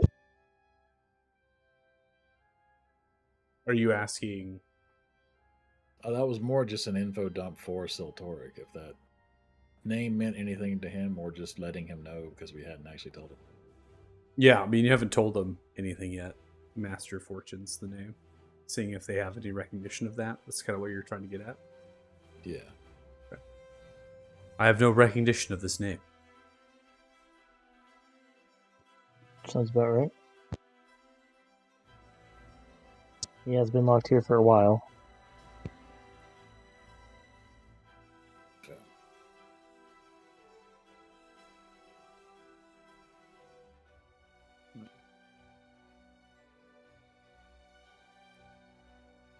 Well, now that we got this, should we... He's going to play with the sending stone in his hand. Should we be off? And then... That way we can get on to finding this codex before, bad stuff happens?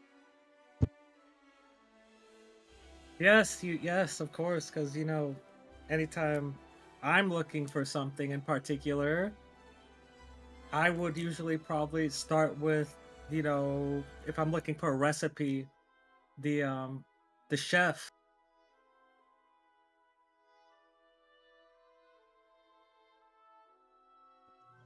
Anyone understand what Claire's talking about? Well, He's see, hungry, or she's hungry, I'm assuming. our friend is under a rather tense predicament about what they are and are not allowed to speak, based on what I saw occur. I believe what they are suggesting is that searching for the person in charge of the people who stole the specific items might be useful, but I don't necessarily know how to do that based on the pseudonym. I'm not familiar with this name. As such, the allowance of my scrying is limited. It is very generic. Could very well go to anywhere. I can take time and begin the search for this title, piecing together the whereabouts of someone that might be connected with the looters that you referred to. They're not particularly fond of sunlight. Might narrow it down a little bit. That will help. I will start there. Out of curiosity, Zandor, with the Stone Ascending, if I was to use it, would the person I communicate with be able to track its location? Because, I've had that happen once, and I just want to make sure it doesn't happen again. You had someone track your sending spell? Similar type thing. Not exactly, but I just didn't know if it's possible. Unless you're under the implications of a detect thoughts or other form of intrusions within your mind, it should not be a way for a sending spell to be intercepted. They wouldn't be able to know where I'm sending the spell from. Okay, I'm just confirming. It's something that, I've learned I need to just be certain with. I understand. Caution is often necessary. For this, I feel that you will be all right.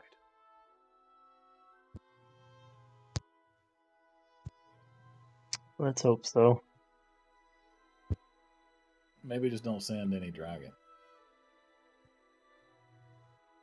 It was more of nothing. Anyway, so we off? Yeah. I wish I could be more help. giving you information onto this metaphor, but I cannot. I will do my best to conduct my research. Suppose you know how to break a soul curse. No, Make it simple. my best advice was the advice I gave before. Someone with powerful divine magic. So I'm guessing greater restoration wouldn't fix this problem. Or I just need to find a way to fulfill the counter conditions. Yeah, no.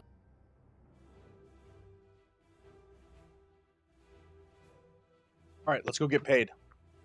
That sounds like a plan. Farewell. It has been a pleasure meeting all of you. Thank you for the service you have done to the marshes of Invalin and to my people. The work you have done will be remembered by me, Mosatra, the future generations. As they lower their head, closing their eyes with a slight and subtle head nod. Then move away. They go back to work, doing further research. Now put to the task of creating defenses here, as well as this divining, kind of scrying. Right? The master of fortune. They're going to continue this work, put it to a task. You all begin to leave.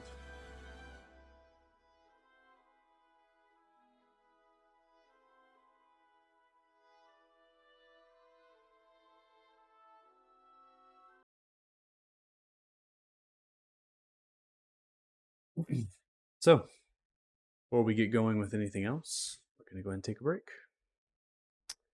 For watching the stream, thanks so much. Really appreciate it. We're going to take a 10-minute break or so, so we'll come back at about 7:40 p.m. PST. If you're watching the stream, thanks so much. Really appreciate it. We'll see you in a bit. Bye. Bye, chat. Bye.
right, welcome back. If you're rejoining us, thanks so much. Really appreciate it. So we are in the Marshes and Veiling right now, which is slowly being changed back to the Wood of Red. Sotoric, the great and powerful of the Morsatra, the one who leads them, gave us some information really to mull and chew over. Also, maybe a side quest, could be a main quest, right? We don't really know the whole picture of. We're kind of backtracking our way, getting loot, talking to some old friends, and from there, we'll see what the story brings. So, traveling to Fort Farron is redundant to really discuss because the way is safe. There's not going to be anything in your path. The undead horde that reign around the Sotoric Citadel have been greatly cleared in terms of their numbers, allowing you to begin to move into the direction of the wall and then through the wall.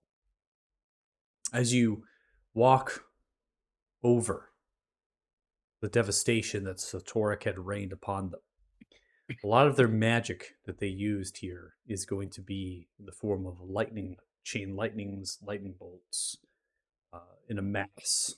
Seeing a character that might be able to cast 2 spells at once, those spells themselves being upcasted, and then having quite an unlimited arsenal, or at least a temporary unlimited arsenal, just to rain hellfire upon. The undead also were not really controlled, they weren't really commanded. So they were just kind of stomping over each other. They were just littering the field of battle. Now they're dead. Bodies ripped apart, sinew and tendon incinerated by the electrocutions. It's pretty grotesque. There's still going to be undead. I mean, this is a massive army, but the numbers are so sparse and there's so much confusion that the path that you would move through, you're easily able to contest with the undead that would make way to you, or simply ignoring them and outpacing them, just continuing on your travel. For XP's sake, we killed them all. Okay. Now, our journey is going to take us to Fort Farron. We are going to go by the Altar of Flowers, potentially, if you do cross the river earlier than later. So you could head towards the Salinar, knowing that conversation could be had with them. But there's not really a whole lot of reasons to, unless you can kind of figure out allies. But it seems like Sotoric's got it well in hand at the present moment. It's up to you all. Food for thought. Interrupt me as we go. I have a sending stone now. We also could head south and go in the direction of the lizard folk, but of course, rest in peace. Yeah, because like I'm pretty sure I'm the only person here that actually gives a shit about him in any regard. Poor Lance. You could get. We'll send them get well cards. I just Yeah. imagine like Lance at the first camp in Norfolk. It's just gonna be like the ruins of Norfolk is gonna make like little sorry cards, like get well soon. So sorry. I mean, yeah, I can ask me to send a message to them. It's like that Yeah, meme, like the dead possum on the side of the road with a get well soon balloon tied to it. Mhm. Exactly.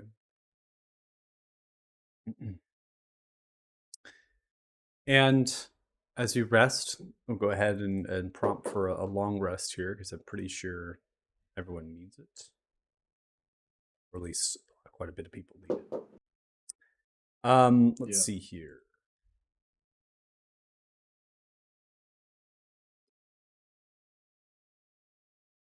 Make sure everyone's on here. I want to make sure I get the wolves just in case.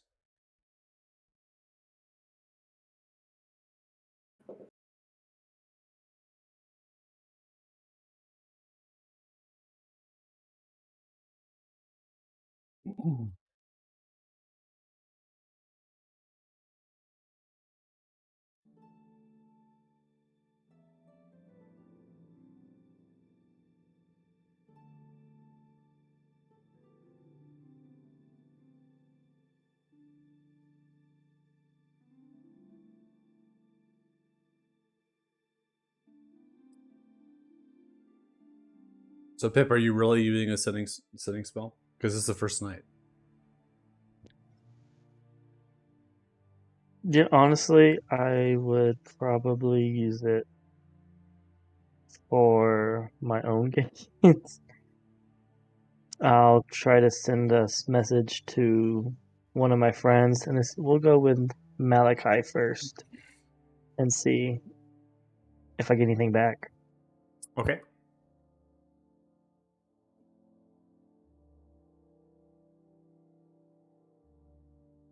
Basically, just Go say, ahead and "Hey, roll a D100. D100, Wow. good or Oh bad?" my god.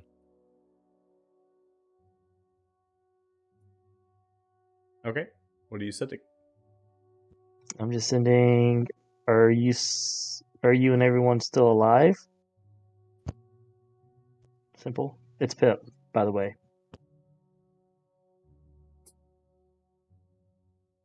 You know, imagine a thought in your head. You kind of want to let them know who it's from.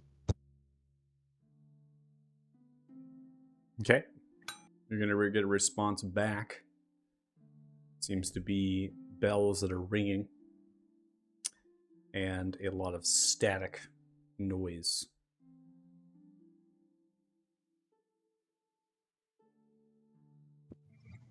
Is that good or bad? Form of word. It's from what? In the form of words. So if you could put a Oh. word to a bell noise, like a ring words in your mind. Something's being played out. Does my Helmut translation help? No, because it's not speaking as a language. Make I an got a insight check if response. you want. Yeah.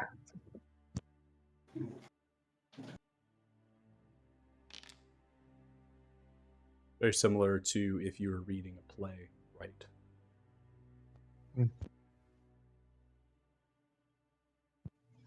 So it's a. So if you read a script of a play.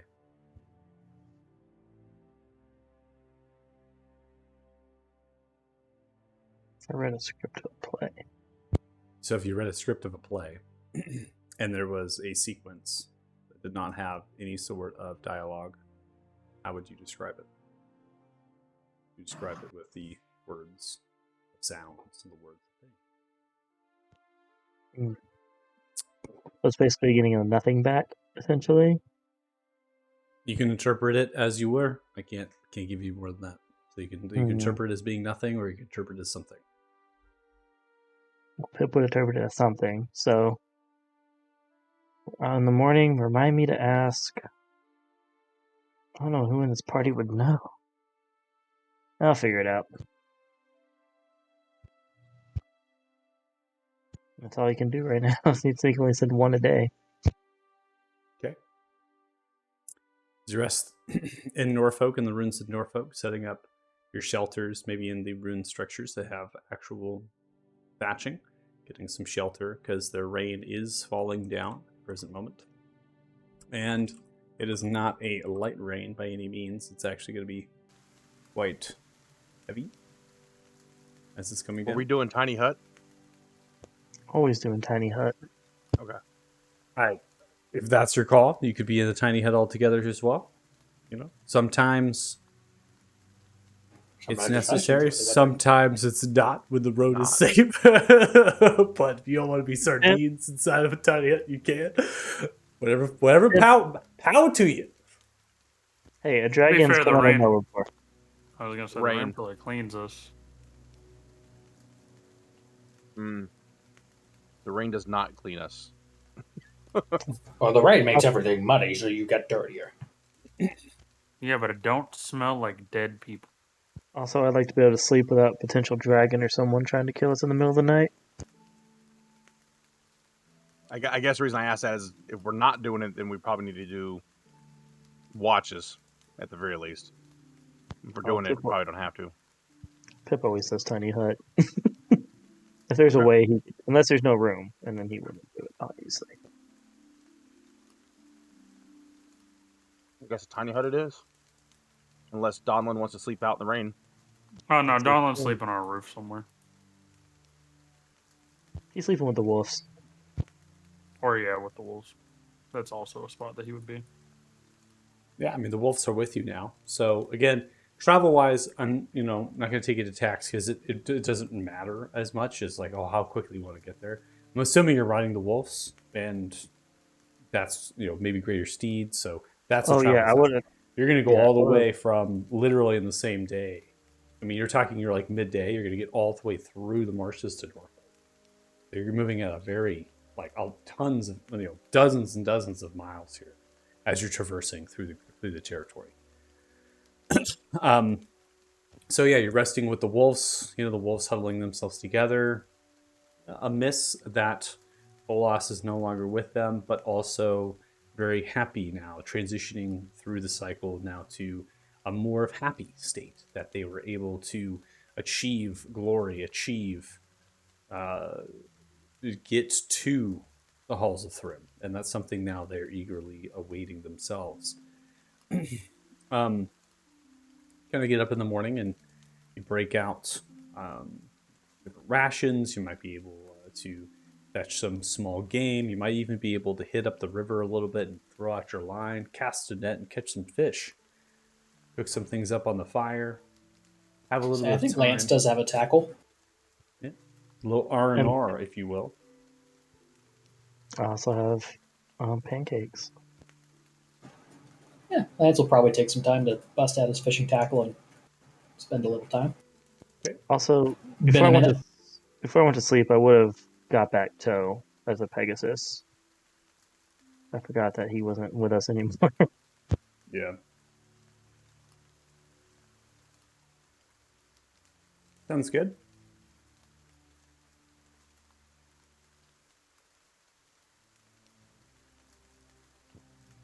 Also, I just realized, has Claire met Poe? Yeah. Okay. So Lance, you're going to go down to the river and do some fishing, huh? Yeah, might as well spend a little time. We boy. had, so much fighting and tracking, and be nice to relax just a smidge. All right. You make a dex or a wisdom check, Well, unless you're proficient. it's not like a tool proficiency in and of itself. It's just You're a an ranger. adventuring gear item. I'll say you're a ranger. You're proficient, being yourself off the land. Makes a lot of sense to me. Okay. Roll a check and I'll add your I'll roll a proficiency. dex save because I'm proficient in that. It'd be the same. Sounds good. Yeah, Oh boy. boy! Damn. He's got to make up for that Lance. terrible tracking at the lake. In the early hours of the morning, sun just breaks. You head down to the river, get out your bait and tackle, line it, cast it in. Takes you only an hour. You net over 40 fish. 40 large My steelhead God. trout, about 20 inches long, big girthy bellies as you rip them, string them up, and you begin to hightail them up the riverbank in the direction of your party, the center point of the ruined village. Lighting the fire, crackling and popping, you begin to put them in skewers after gutting them. Nearby, some of the assortment of different warehouses, because they used to salt and cure fish here, so they have different cleaning stations and things. Using those, you begin to put them over the fire, cooking. The rest of your party comes out, smelling the sweet smells of the fried fish. You pull the fish and begin to eat it. All the while, the rest of your fish linger on the lines, ready to be cooked up. Whole bounty, Wow. 40 of them. Seems like this will take a minute to prepare them all, but if you have the time, just stick around. Don't suppose the wolves like roasted fish? Pretty sure he'll probably eat raw fish. Well, I mean, that's no fun. That's like survival food in the middle of nowhere, and you can't light a fire because you'd be killed. They probably prefer it raw, but maybe I'm crazy. Yeah, that's what I was thinking. Just because they're in a wolf body doesn't mean they weren't, humanoid giant kid. Surely they cooked their food. Godzog walks up. You see as they're swaying side to side. I'll take any fish I can eat. That is Well, Swimming perhaps. around. Cooked. As Bruno walks up. Cooked is the preference. Still See, there we giants go. after all. That's what I assumed. Yeah, Bruno, you just gotta live a little bit. See as Todd's dog begins to waddle themselves up to your fish line, grabs onto one of them, gutted, still uncooked. I could sit on it. So tasty. I sensed a little sarcasm when you said that. This good the child. That's so gross. Blue Skier's just keeping a humble watch nearby thatching. So they jumped up there, just watching. They have a slight smile on their lips.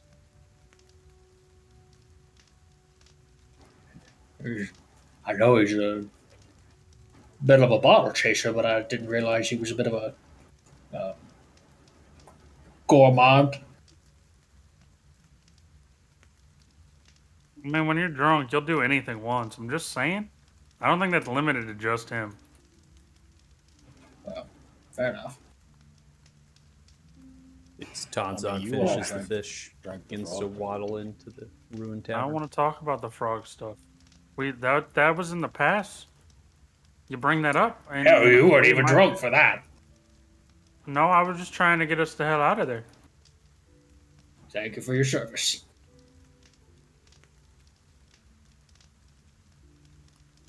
Sacrifice. Well, let's see him. I guess eat what you want, and we'll pack whatever we can take. I think my bag of holding's almost out of space with all my ingredients. But Yeah, I'm not putting fish in my bag of holding. I'm just gonna toss that out there. That's disgusting. I mean, it's an extra dimensional space. It's not like it's going to go bad. It smells. Technically, every item has its own little. Or the sharing space so much. The inside of the bag will stink. Nope, not doing it. Since when the hell are you going to hop inside your bag of holding? That sounds like a terrible idea. Keep your head up. Look, the smell will follow me around everywhere I go. Not doing it. That's fine. That's fine. I'm sure Pip has plenty of room. I Regardless, realized you were such a neat freak. I'm not. I just don't want to smell like fish. But you wouldn't.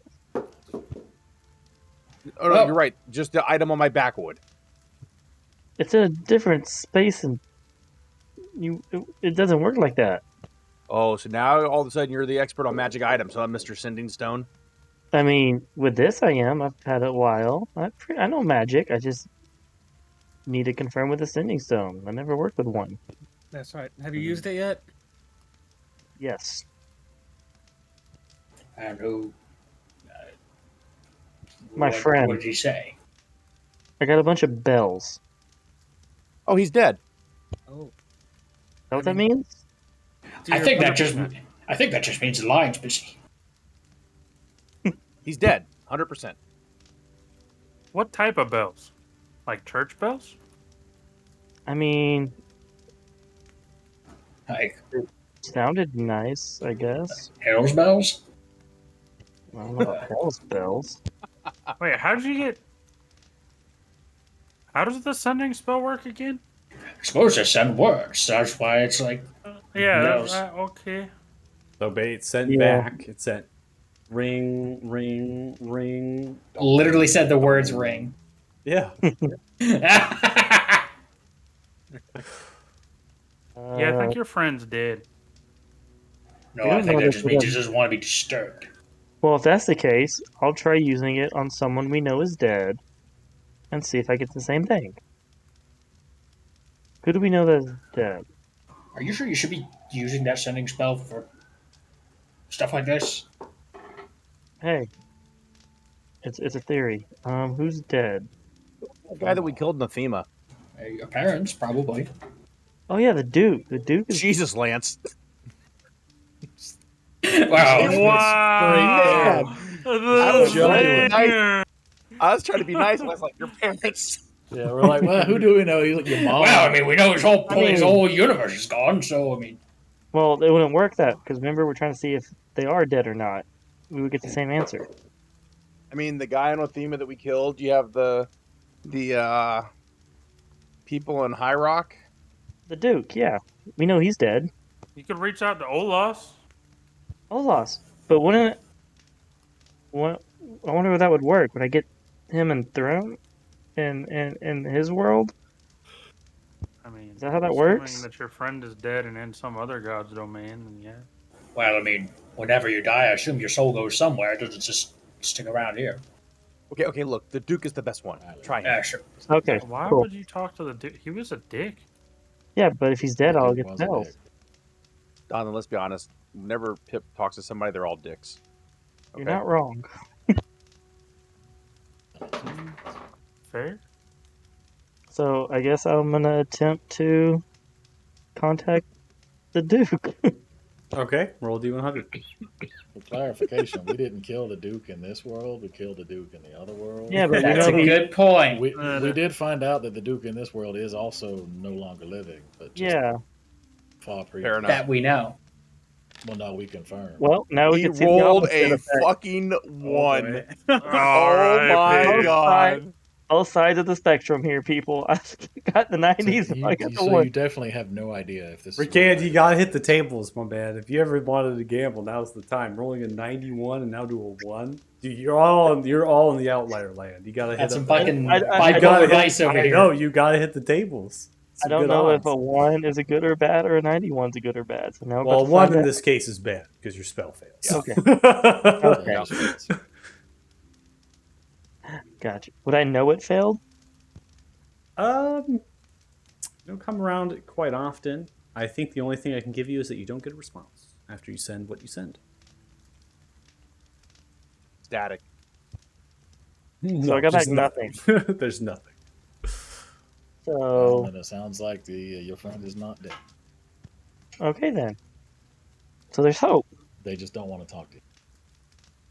That's fair. Which- I mean, chances are I did abandon them on a universe that got destroyed, so I'd be kind of mad at myself too. But if the universe got destroyed, how are they alive? Yes. Pip's alive. Another yes. Stranger things have happened. I suppose. I'll have to try again tomorrow. Maybe one of my other friends will answer. He's just never going to accept that he's no longer part of the group chat. Mm-hmm. But boys, I just want to play, boys. You Left crossed the on other red. side of the tracks, Jerry. Hey, go. It come just back on reminds that. me, is your friends log out of like a game y'all been playing forever, and you're the last one they're playing? Oh yeah. No. Still showing up. Yep. Still see them all the last time you played. That's the saddest reality right there. When you look and you're like, last time I played with you boys, this date, this time, the 6 years memories. Xbox Live last logged on. Yeah, that's logged. The worst Dang. part is when you say it was a day ago, and you're like, son of a bitch. Oh, when you see your friends on, but they're not inviting you. That's Or they're mean. playing a different game. Yeah. That's just the nature of a modern day game. All right. So we'll wind up the campfire here, getting the fish nice and cooked up, stashed away, plenty of rations at this point for the travels. Obviously, you've got way too much, but you know, there's Yeah. always Fort Farron, sell them off or give them away, Yeah. whatever works. Yeah. I mean, it sounded like there were still plenty of people that might need it. Yeah. We have a nice innkeeper who could use Who Loves Fish. True. And you get going on the way. Just outside of Norfolk, roughly 6 to 7 miles on the road itself, is going to be a camp that has been built. Flying upon the camp and the bannerments is going to be the symbol of the Talfars. It will be the sun god's sun symbol with a backdrop of white and a red trim of red. It's currently held by flags around the campsite. Camp is unwalled. The road seems to cut through the campsite at this point. You can see shadows making their way to the riverbank. It's been a couple hours after morning, so advance the time clock here. Call it right around 8 o'clock, a couple hours after light. And you can see the shadows moving to the bank. You're on your wolves. You're looking from afar. The camp itself fit with over 3 dozen individuals, it seems, by the numbers moving about. And the distance of this is still quite far, but what you may be able to recognize from the shouting and the kind of voices that's communicating seems to be a camp of war. Something as a militarization. Bannerments of white tents and the way they're positioned in pavilions suggest a very strategic kind of tents outwards. They don't have any towers. Doesn't mean they don't have sentries looking onwards that you don't see. So, just giving you something to work off of here.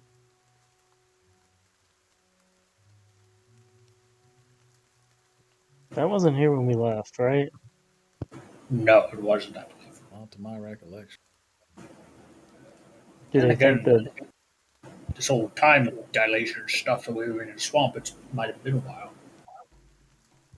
Or True. I think it's been that long. It has been a. You think they're late to the marsh party, or they're heading to a different? That's what I was thinking. It sounds like late to the marsh party. I can't imagine why else you'd come out this way. I mean, if it's not that, then I'd hate to find out the other reason. So, should we dismount the wolves, or we're just riding into the camp? Nah, that'll be fine. Fair enough. Yeah.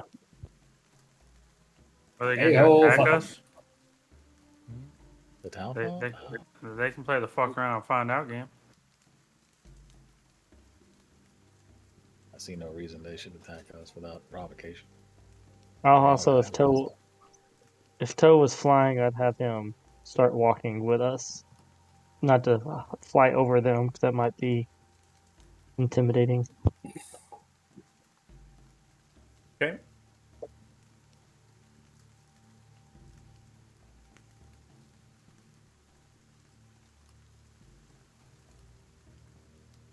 Anything else? I think we're just walking up. Fireball. Okay. Fireball. Disintegration. Summon elemental. Oh God.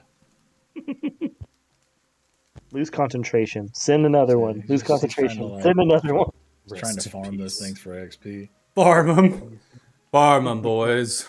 Line 'em up! Explosions. Like a fucking Michael Bay movie over there.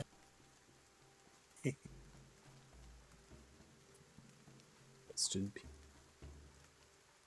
All right. Second.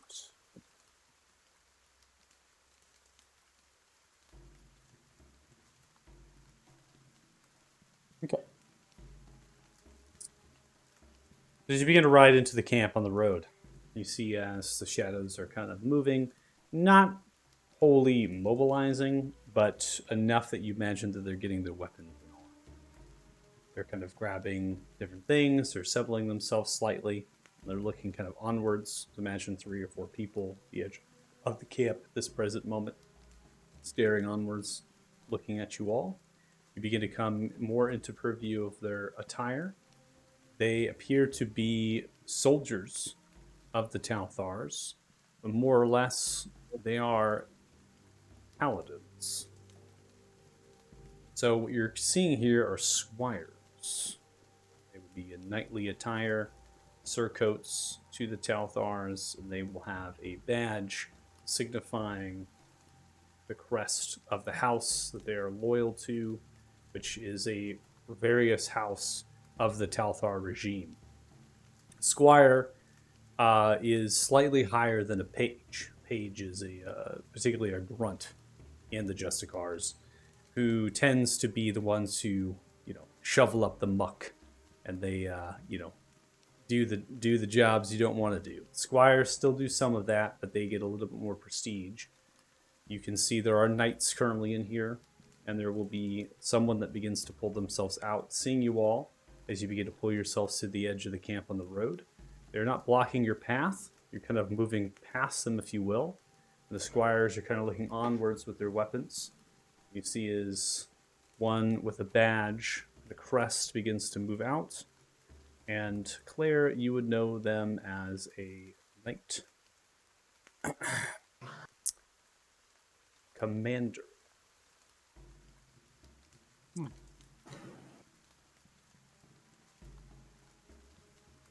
for other turns, As we're walking. go ahead. So as we're walking, Pip is just slowly waving at him, like, "What's up, guys? How you doing?" So, the ranks of the Justicars for Claire and for the rest, you have Page Squire, the knight tries to follow through, and then we get to higher ranks of knights. The knight commander is going to be someone who be in charge of a forward battlement for the Justicars, someone in charge of various knights. And inside here, you don't see a whole lot of anything else besides these lower ranks, the forward operating post. Knight commander begins to move in your direction, begins to lower themselves down. They're human with slight ruffled brownish hair, with sun kind of bluish eyes. They're kind of almost like glowing with that turquoise. And they are standing in a height of roughly 5'11", so pretty modest, broad shoulders, and they are quite young of age. They lower themselves down into a bow in front of you. They pull it themselves before they groom their hair back. Knight Commander badge usually is a symbolic form of a crown with various spires. The Justicar's symbol tends to be a downward sword with 2 wings sprouting from the handle, and that can have a number of feathers indicating their rank as well, and so is this one. Knight Commander Tavern of House Byrne.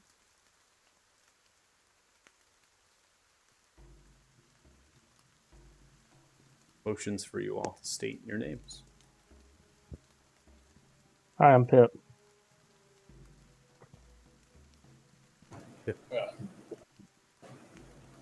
Pleasure to meet you, Lance Gunnarsson, House Gunnarsson. I'm Donlin. Jax.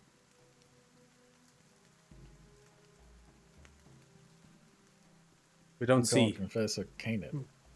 We are allies of your people. We spent some time in Othema recently helping with matters there and have just returned from our mission into the marsh.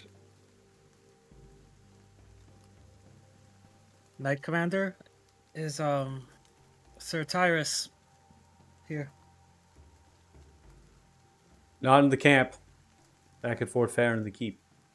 With Commander Remar Luna. How goes it? How did you fare? Well, we do what we do best. We dealt with the problem, and now it's done.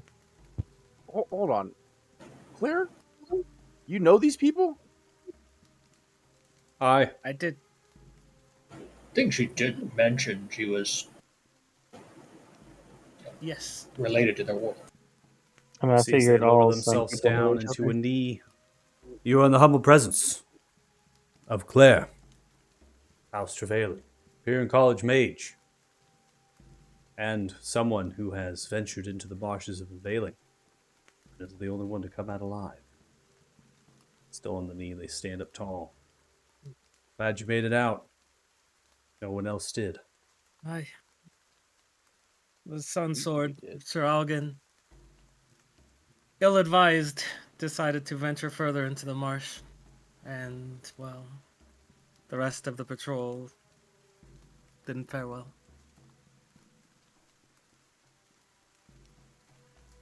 Like the others, they used what wisdom they had, and they pushed onwards. You have a story to tell, something the Morning Lord will greatly want to hear. For my ears, it is unnecessary. Just take the blessings of the Sun God and the good radiance of light upon you, that you are blessed this day and the days to come, and the rest of your party as well, if you have traveled with them. Oh, yes. Without them, I probably wouldn't have made it either. Let the blessing be carried unto them tenfold. Glad you made it back. That's you slowly on the leg if you're riding the wolf. Leave it in. Sparse, make way. Imperial College mage and party, pressing forward. Is the knights and the squires begin to shimmy and move themselves out of the way. Out of curiosity, were you guys only here for the marsh? Is that why you guys were here? Aye. We are forward operating posts of the Justicars. We are here to monitor and watch for whereabouts of any Sunsword and the legions of the Imperial College mages and of the knights that went with them. We are to looks like relay you guys- information. If we are to find and provide shelter and medicinal supplies, begins the motion for the tents. Well, looks like you guys should be able to leave soon then. Well, so in the meantime, if you ever need a food resupply, the fishing is excellent just down the road here. Ah, yes. Squire and pages have found the fishing excellent as well. Thank you. Marsh is a safe now, which is good news. However, anybody who was going to return probably wouldn't. But it would be safe to send parties to search, if you so chose. We'll take that under consideration. We have reported already via messenger that the fog has been lifted. We have been waiting for a response back to our camp, but we have not received further orders. Until then, I am here to safeguard the road, protect the travelers, provide medicinal supplies and aid if it's necessary. Await the sun swords. Oh, the dragon's dead too, so you don't have to worry about that as well.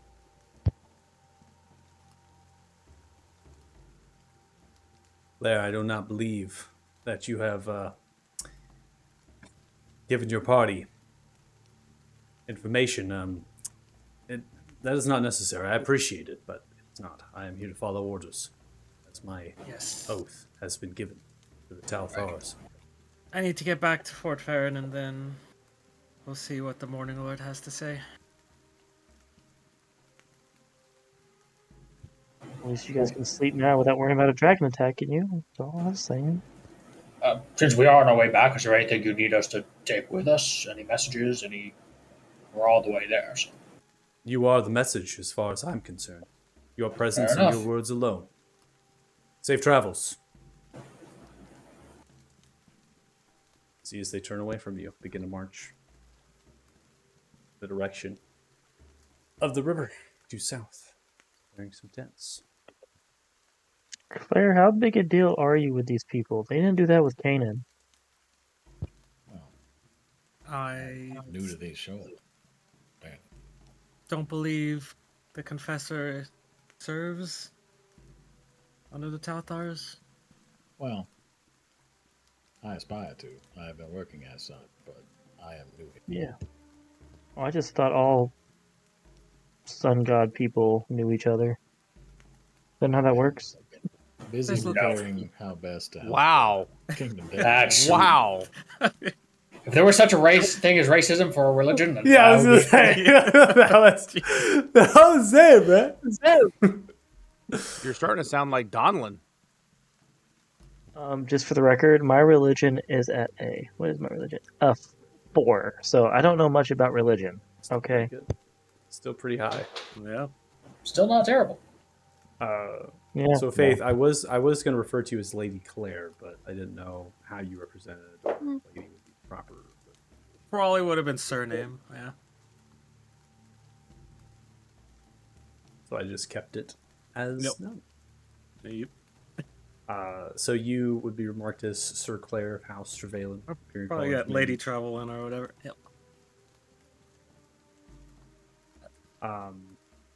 As far as your I feel like title, Claire didn't position tell us of about the... this. Go ahead. She was very brief on the info. Yeah. Like I That's feel why- like I feel like this is where you stand and your position and all that stuff is stuff you didn't necessarily you kind of glazed over, you know. There were more pressing matters. I mean, this is kind of a big a big thing. If you're pretty high up there, it'd be pretty cool to know. I mean, was there a time or a reason for us to know in the marshes where none of it mattered? Uh, I No, mean, no, we not did in the we marshes did where none of it meet mattered. while being held hostage. To be fair, I think the time to know was when we talked about coming back through Othema, where this information might have been good to know for the party. she did mention she wanted to go to Othema. do you have a house in Without Othema much too? reason. No, I stayed in Balder. Oh, Honestly, I I've haven't only been stayed in in Balder. outside of Balder for the matter of weeks that I spent traveling to Fort Farron before I got to the marshes. So you never did tell us why you were trekking it. You said you had a Talthar escort. That was about it. Well, turns out there was a call for aid, an undead attack on the fort. That's how I came about. And by the time we got there, it was already repelled. You're You're welcome. welcome. God damn this group. I did surmise as such that you all were responsible for that. So, but then why did you go further into the marshes? I told you before that something else I was tracking. Does something else being your father? Right. But Who why would you? also serves the Talthars? That's what I was, No. yeah. Oh, well, that's got to be awkward at family. Say what it sounded. If I had to guess, it's more like the Talthars were a means to an end for you to be able to follow your father, or some gathering of More or power, less. perhaps. Resources. What? Not at that I what don't cost have to my you? loyalties there. Fair enough. They don't. From what I've seen, Talthars just don't give out free resources like that. At what cost to you were those resources provided? The blood that runs in my veins, I can provide them with magic. that's not fair. I could do magic. Well, Pip, let's not. Parlor tricks are not magic, so. I can summon that's an true. elemental. He can't do really? magic. Oh, He's just really? very irresponsible with Mr. Your mom and dad, and I was rude? it. I mean, to be fair, that's less offensive. I know my mom's was still alive. Was. I don't know. I was just figuring if you want to contact somebody dead, your parents would probably be the first person you want to contact. Well, my mom's gonna outlive probably all of us. Well, yeah, probably. Anyway, so Except for maybe you. back to Claire here. So, you and the Talthars and your relationship was just all about use of resources for you and them, it seems. It served us both. It also gave me a way to channel what I could, learn more about focusing the gifts that I have. So, are you expecting a warm welcome from Lord Valor? Unknown. It wouldn't be full lore. Back in Fort Farron, it would be the Morning Lord Sir Tyrus of House Landric. Oh, that one. Don't believe I've met. But Is to he- answer your question, I don't think there would be anything to warrant repercussions. Good to know. Good to I'm know. gonna speak to help out of character above table, give you a little information. Faith, you're in college mage. You're somebody that is, Period College is loyal to the Talthars. Yeah. But they function just like the Justicars in their loyalty. They're loyal to the Divine Throne. They're loyal to the King, but they both have their own agendas, right? So Right. you were pulled in, and you gladly gave your service, obviously for your reasons. In terms of your positions with the Empyrean College, your position would be that of a third year. As far as your title is concerned, you haven't taken any title yet. You haven't pursued further, because that would mean, right, that you'd be like a professor, you'd be teaching classes. So you'd be a third year student in Empyrean College. Still, anybody in the Empyrean College is an Empyrean mage, is what they call them. Usually, his capabilities with very advanced arcane magic. They don't allow anybody in. They have to be of a certain stature. You obviously fit that bill. So there's a call to aid. They send an aid group in the direction of Fort Farron and to aid them against the undead, given that there is an attack. Okay, they either stop the attack, right, get there, figure out what's going to happen. Then they divided the aid group into smaller groups led by Sun Swords, which are lower rank than obviously a Morning Lord, and they then proceeded into the marsh. From there, right. So the Morning Lord has no authority over you, but they are right now, because you signed up for this, they are your superior at the present moment. How far you want to take that really is up to you. The job is done, so to speak, and you know college awaits you as far as the return. So it's more like the college basically assigned some mages to attend. Exactly. That you imagine the hall here, a grand meeting in the actual college. Imagine a panel of 3 different sorts of, right? You have your war mages, you have your different divisions, right, of the actual college. These professors that are divided. One which titled of the Archmage sits above the rest. Who will volunteer for the aid? Right, you're the one who raised your hand.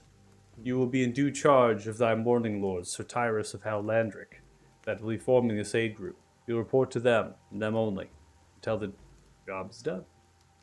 And from there, you'll return back to us. Okay.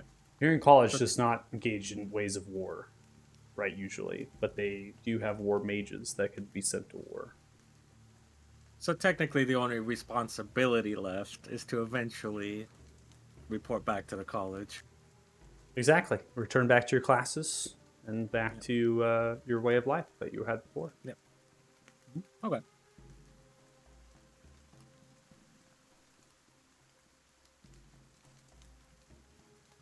We'll do that eventually.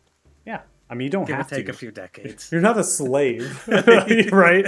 So I don't want you to feel like you owe them. Like you didn't sign like a contract or anything, just so you understand. Oof. As much Could've as everyone signed up to be hates the drafted. Talthars, okay?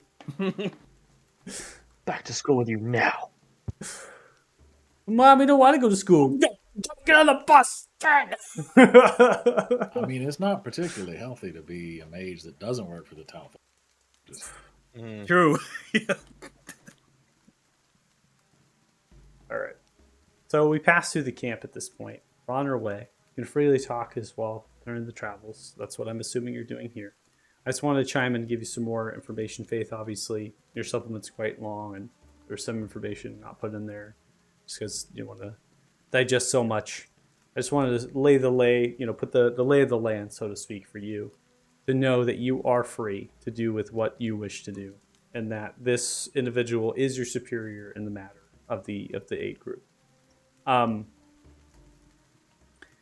knight commander, in terms of rank, I want to speak to that a little bit.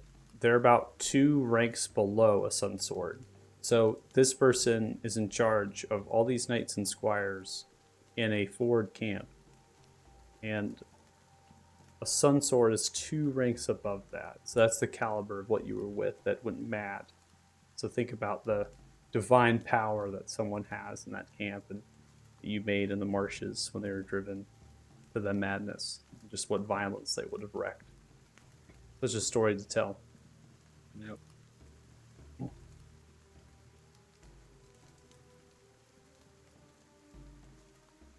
Allegedly. Nobody saw anything. Claire came out all by herself. Like, just Ah, showed up. yeah. Like, I was just the only one blessed by Paylor. those guys may never have existed. Claire might have killed them all. Could have eaten them. We don't know. Claire's the real vampire. Dun, dun, dun. What I'm beginning to think here. Allegedly. Whoa, don't be attacking Claire. Claire is my hate spot. I'm just saying, That's right, that's allegedly, right. it's sort of it's the theme. I will fight all of you to protect Claire. I'm just saying. Till she loses concentration. I give the good.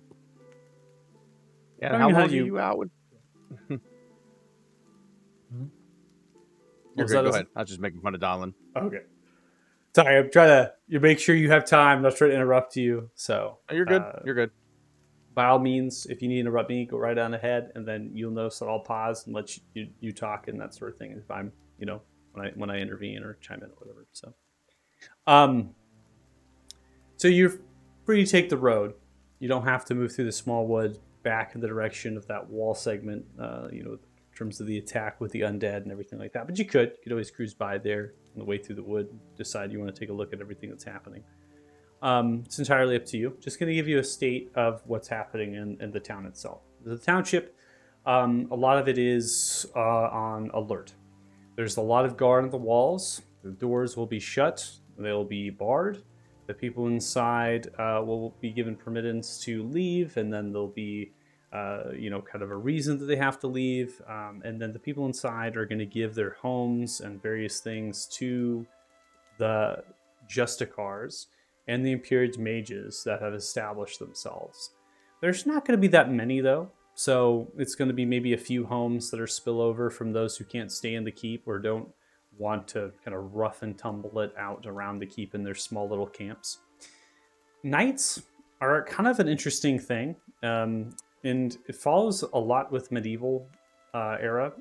So they're going to have their own kind of armorer. They'll have their own weaponsmith. They'll have their squire. They'll have their own scribe. They'll have somebody that advocates, that speaks for them. That's all going to be in one little camp, right? And those are going to be splatted around the keep, or they're going to be held in someone's home that's large enough to fit them. So you can imagine some of these manors, like House Farron and House Medriv, that are kind of kept a little bit as like summer homes, if you will, knowing that those two houses are actually in Beholder now, and these are just kind of relic homes of those manors. Those are going to be well filled at the present moment, and they're going to be, servants are going to be put to work and that sort of thing. As far as our destination, we're aimed to get to the keep. So either we go through the ruined segments of the walls and interact with the Farron soldiers, or we can go to the southern gate there of the township and cruise on through the town and kind of take the normal path, if you will, because generally there wouldn't be a gate at the keep there. It's entirely your choice. The soldiers of Fort Farron are going to recognize you. You might run into an occasional of a Justicar here and there, but they aren't manning that wall. They aren't rebuilding that wall. Their idea here is to assemble themselves and wait for an undead attack, wait for formation from the camp of the Low River, which is what's called down there, and then mobilize themselves further. And so they're really just waiting until that time arises, waiting until there is an order passed down from the Morning Lord, who's in charge of this whole thing. So what's the path? Are we going through the ruined wall segment, or are we going through the southern gate?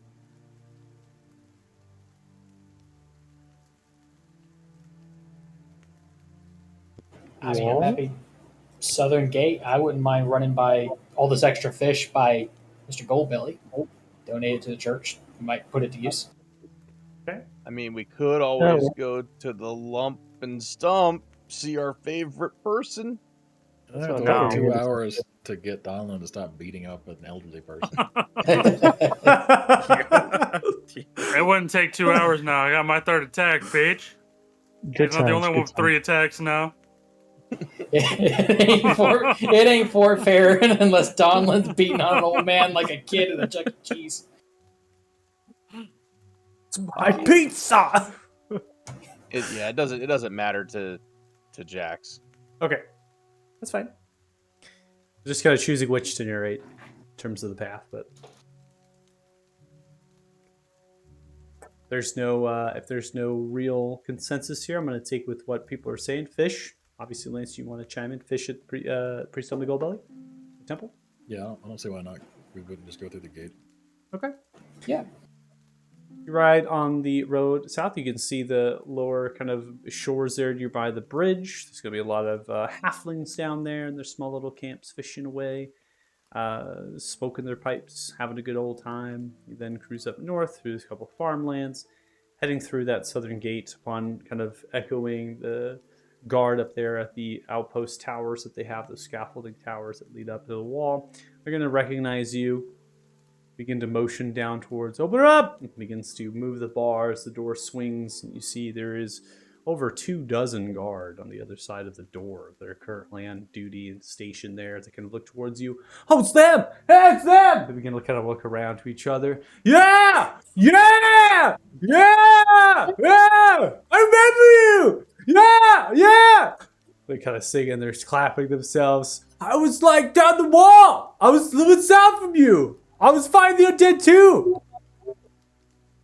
They're like talking about it. This word that keeps coming around, the battle.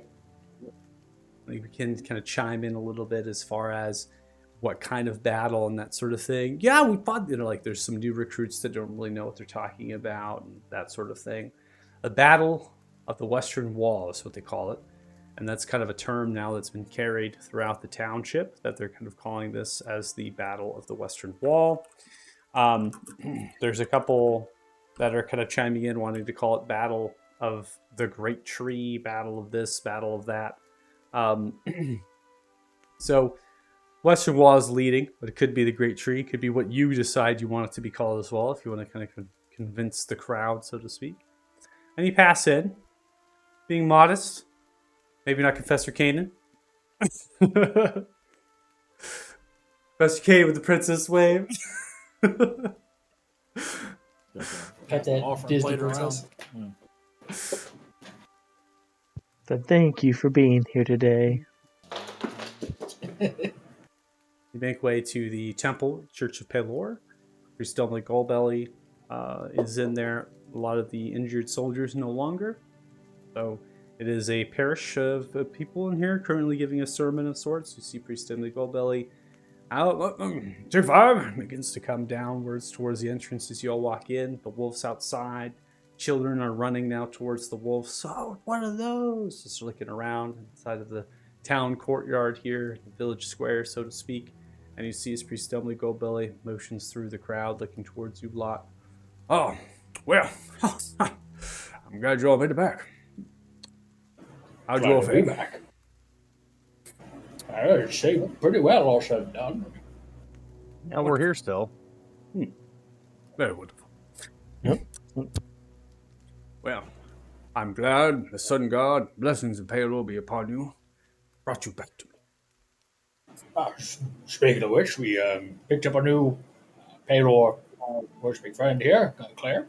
Oh, Hello, priest. so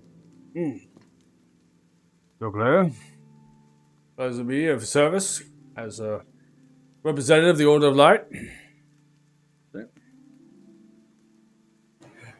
Well, I didn't mean to hold you too much from your services, but managed to catch a bumper crop of fish, probably make teacher sailors cry. But figured we have more that we could make a use for. If you care to, I'm sure you maybe know who best needs it. Oh, of course. I greatly need this now. We've been put on a little bit of a of a quarter here. I'm not allowed to freely traverse, and I'm sure that this fish will do nicely and supplement what we already have. I'm glad. Thank you for this. It's very, very pleasant. Well, Oh, hopefully very- you'll be able to.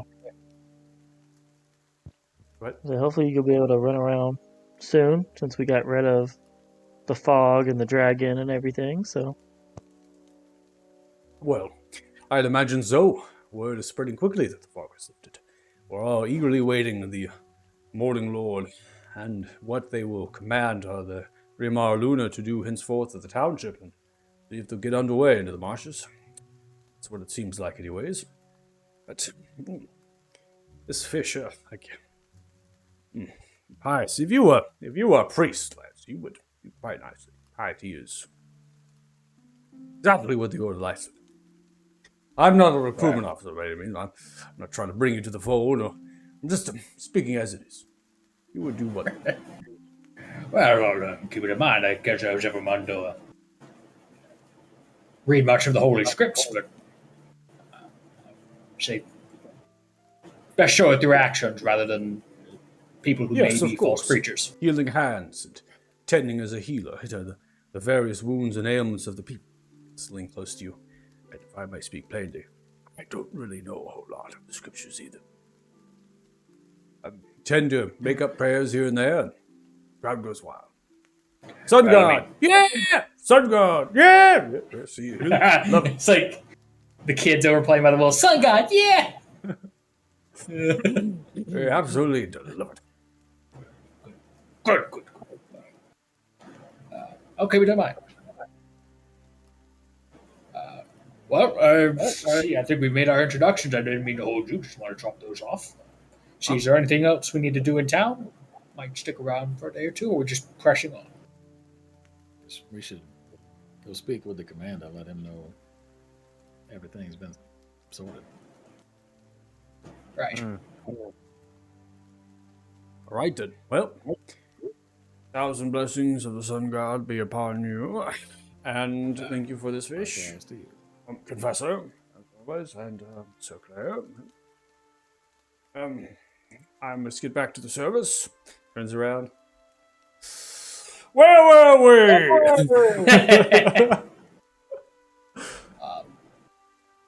On a side note, I think I left the wagon at the stables at the fort.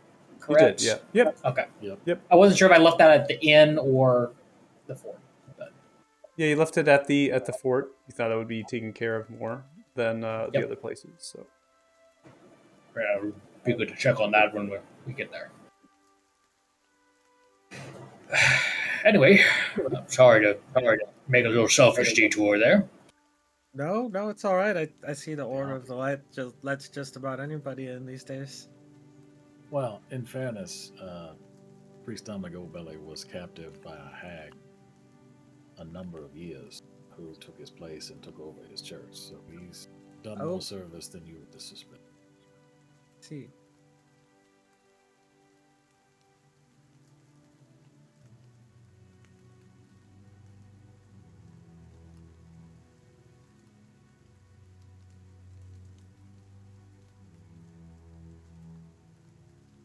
Right. So we're going to carry on ourselves on our way, heading from the Temple of Pelor here, now led by the actual Priest Only Goldbelly, who seems to be reining in Farashir. He's reining in his followers. Priest Only Goldbelly was being slightly truthful there, not knowing all the scriptures. They seem to be more of an adventurer at heart, and a cleric that does enjoy the lavishness and of that style of living. And they, though, are very pious. They love to give and to heal and to tend to people. And so they're really back in their element here in their olden age, far too old to be a young and rigorous adventurer. As we cross the courtyard here, the town square, we are heading in the direction of the keep. On the western side of the township here, you're going to come across the wall. You see the guard that are up there. They are going to open the gate for you all. You're going to pass in.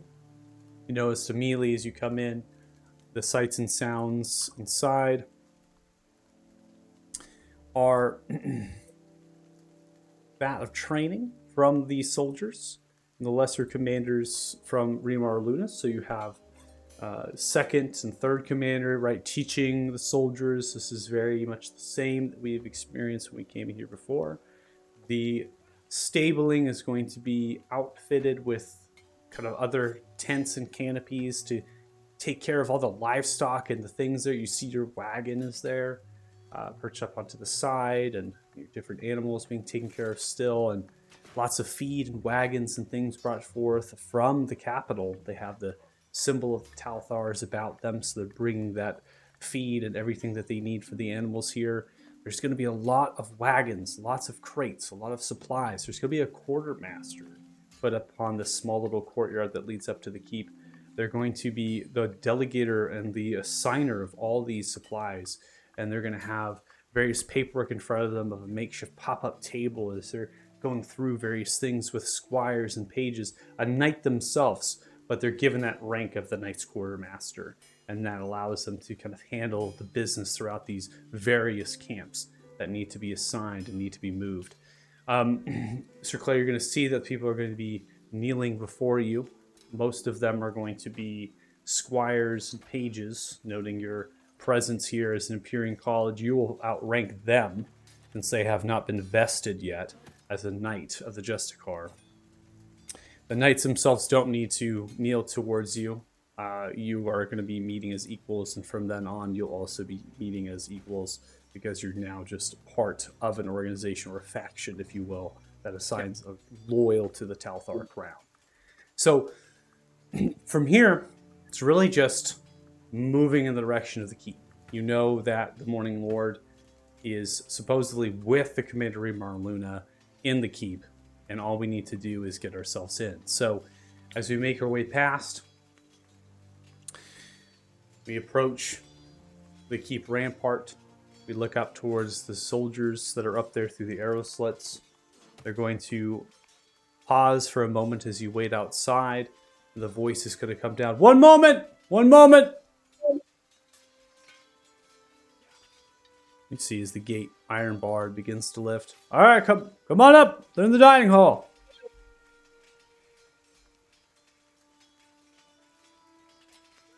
Pass by as you make your way into the keep. Numerous amounts of servants. Many people moving around, carrying food, linens, cloth, clothing. There's going to be tables pitched up every which way. You have to move past and get through these tight corridors, even more narrow now. A lot of the knights are going to stamp themselves against the chest, seeing you all, not just Blair at this point, but the rest of you all, raising up a flagon of their ale, kind of giving you a little bit of a cheers as you move past, but very much waiting, not as heroes, but more or less a good service to the crown, to the people here. That is what they're cheering for.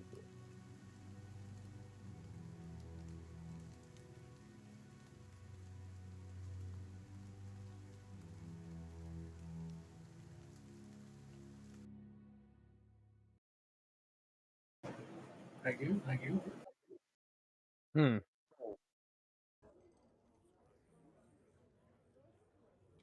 Well, Claire, this would kind of seem to be your show, I think. Yeah, this is more your thing. I do believe you all meant to speak with somebody else here, though. Well, yeah, the commander. I assume that's your knight next to him. Right? Indeed. Ours is just more of a courtesy. You know, we're Well, not checking in with our boss or anything like you. Well, We're we sort of kinda are. contracted to do a job, in a way. Yeah. We're turning in our timesheet. True, we are trying to get paid. Totally different situation. Right. No, of course. Okay. Yeah. Yeah. Gone home.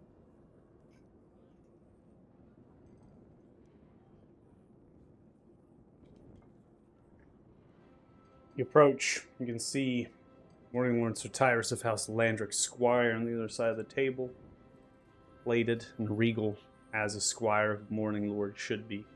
There's various knights in ranking positions of Justicar. I'm not going to get into their ranks, but they're going to be above the Knight Commander. They're going to get into the realm of that Sunsword territory. Morning Lord Sir Tyrus of House Landrick is an older human.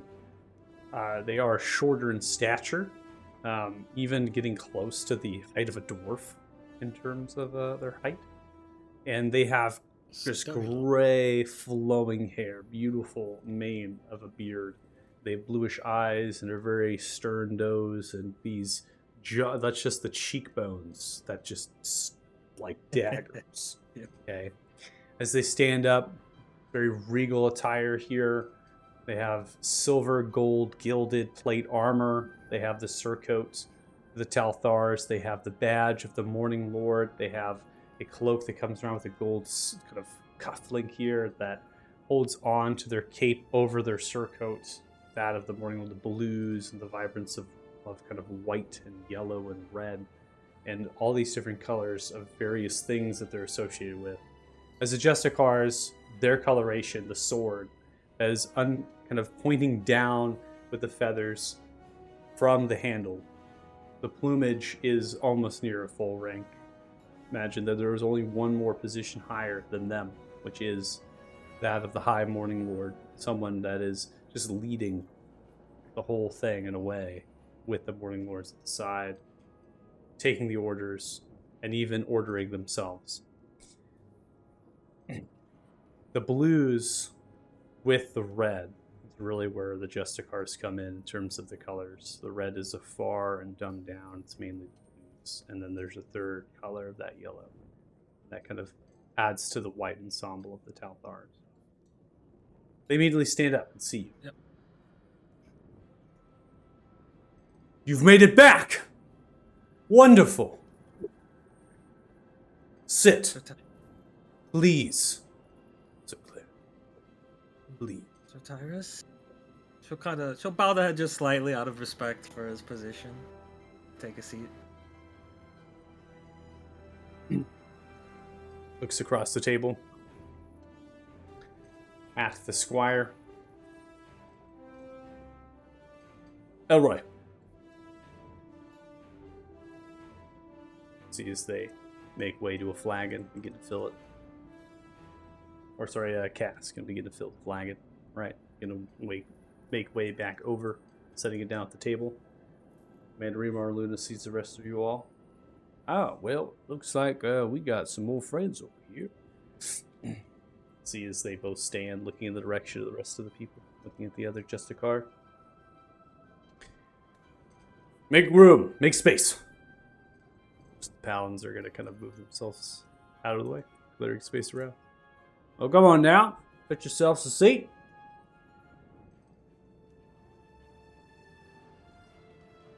Good to see you again.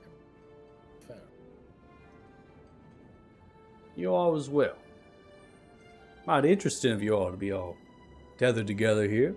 Someone as such as this, with this. I'm eager to hear the story. Right. Well, some strategy you got there.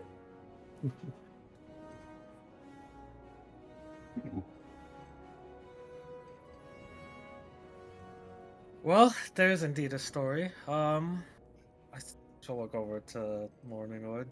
I should start with the demise of Sir Algan. Letters, I suppose, will be needing to be sent back to the capital. Of course. Letters will have to be drafted. Blix. You can see Elroy. Pull out from the satchel. This is of parchment beginning to take notes. We like letters of grief. And also letters of hope. You tell. Well, tragically, the madness of the swamps he fell victim to, along with the rest of the patrol. However, was not in vain. If it wasn't for him and the others, I wouldn't have met with these fine folk, and together we wouldn't have been able to clear the swamp of said fog.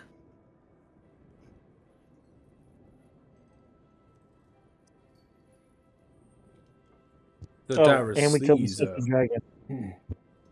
These are the heroes I was telling you about. The battle on the Western Wall, which is some good work, fine work there, and slayers of a dragon, no less. 2 for 2 now. What? Slayers of Grugash, it seems. Black Dragon. Tyrus holds up their flagon. Server runs around, fetching more, offering them at the table. Hear, hear! Slayers of Grugash, the vile and evilest of dragons. Stop. Here, That's here. tasteful. Pounds the flag. I'm gonna Sets hold it up my down. horn.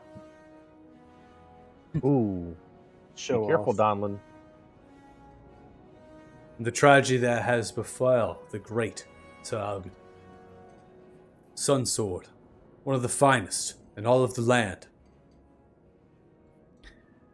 I've had battle, war, and Sir Algan has always amazed me in their swordplay. See them fall to such an ailment, such a curse. Brings a tear. But alas, the light of Pelor is not strong enough to get through. But in your radiance, Sir Clay, you have survived. You are blessed. The tale of your survival will be told throughout the capital. And of all of you, Dragon Slayer, hero, many titles anointed to you. Let the streets figure out which one fits best. But I will regard to you all as what I believe you to be.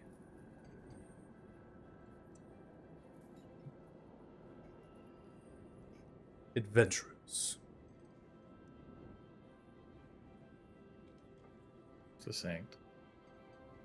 Yeah, yeah. That works. Sums it up pretty nicely. I suppose. All right.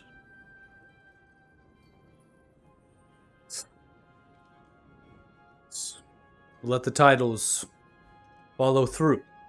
Elroy, keep your ear to the streets. Yes, my lord.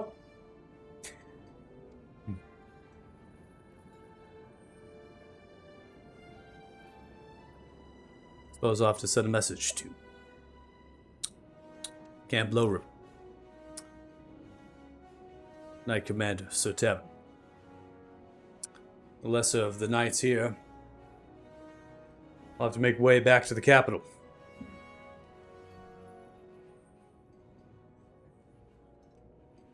I have a change. I feel that the fog lifted, and this curse gone as befell your Sun Sword and the rest of the brave and most noble that dared venture in. That we owe them to march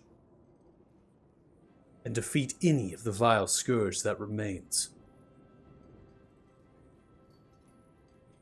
What say you, Sir Claire? What do you surmise for the outlook of such a prospect? Well, the prospects of the fog no longer availing brave knights. I'd say you'd make quick work of most of the remaining undead there. But little remain. It's not Yeah, True. maybe a Yep. bit beneath you. Beneath me. After several of my most noble, my most loyal, fell to a curse. I will cleanse this land. I will make sure no one, nothing that calls itself to an undead, to this army, to such masters, remains. Commander Remarlu, first commander of the Talthar army.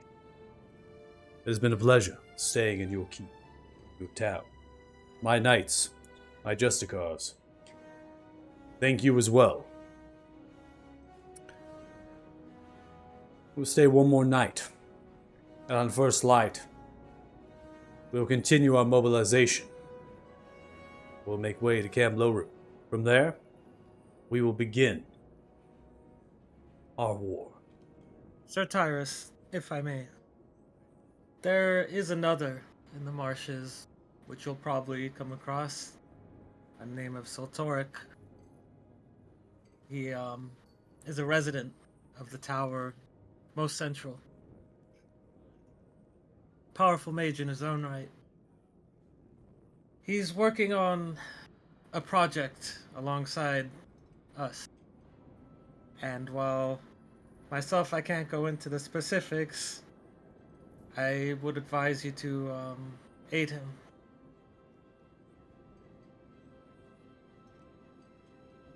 What can you speak about the nature of this powerful mage? He's a cool guy. Very nice. Very powerful. Maybe lack clarity in the speaking. Oh.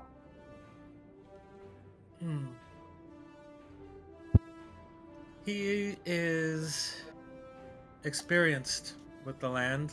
He's been around for quite some time. Trapped, I suppose you would say, due to the undead in the area and the dragon, and just recently freed. He's no threat to the Talthars, but he could be a vital aid against the Master of Dragons. Do you have any way of getting in contact with them?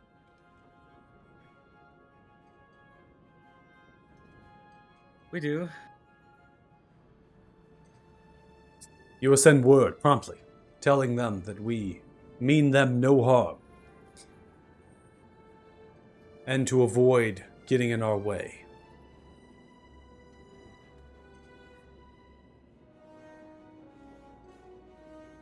Sounds like we could do that. Yeah.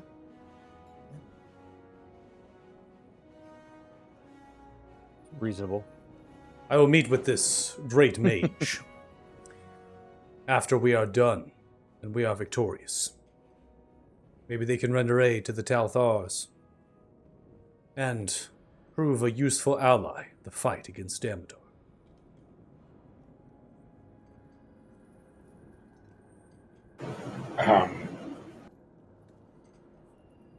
If you don't mind me adding, sir, there are also a group of other inhabitants in the swamp area. A group of rangers and let's see, we're not certain. There was also a group of lizard folk. They may have been wiped out by the undead, but there may be some survivors. I would call out those two groups as well. And our friend Sylvanas, who used to Commander knows her.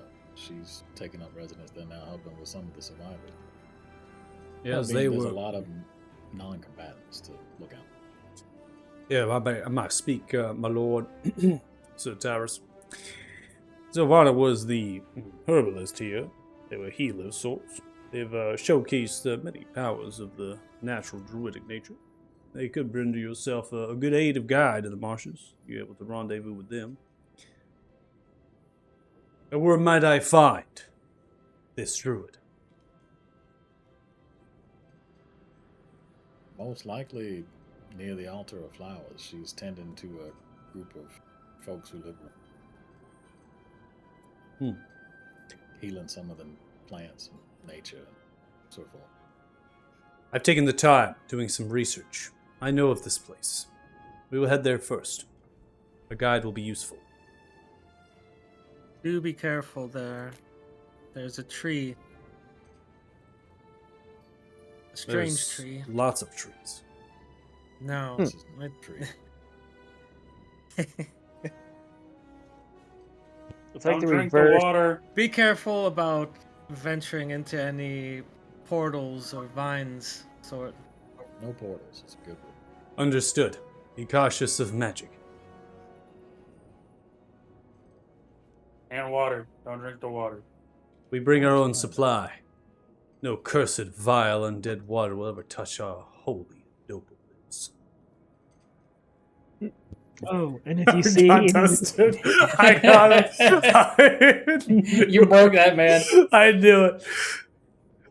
You kissing mama with them lips. All the stuff we're telling them, like, man, we're just overloading this dude right now, and he just wants to get out there and go. Kill I some know. of the dead people. He's wants to get there and kill something, man. It's just To like- coop it's up. more like, That's why we're No, just trying to make sure you Jaden, kill how have you literally hit on that? He's just fucking bored, man. Yeah, He's he like, just I'm wants to- sitting here. This is Donlin in 60 years. This is It when is, you it is, honestly, yeah. how you play Donlin is kind of like how this character is. It's just Oh. really funny. Yeah, no, I know. And that's why I had to give him shit. I was like, no, there's not an undead. There's like no one there worth a fight. Like, why would you go?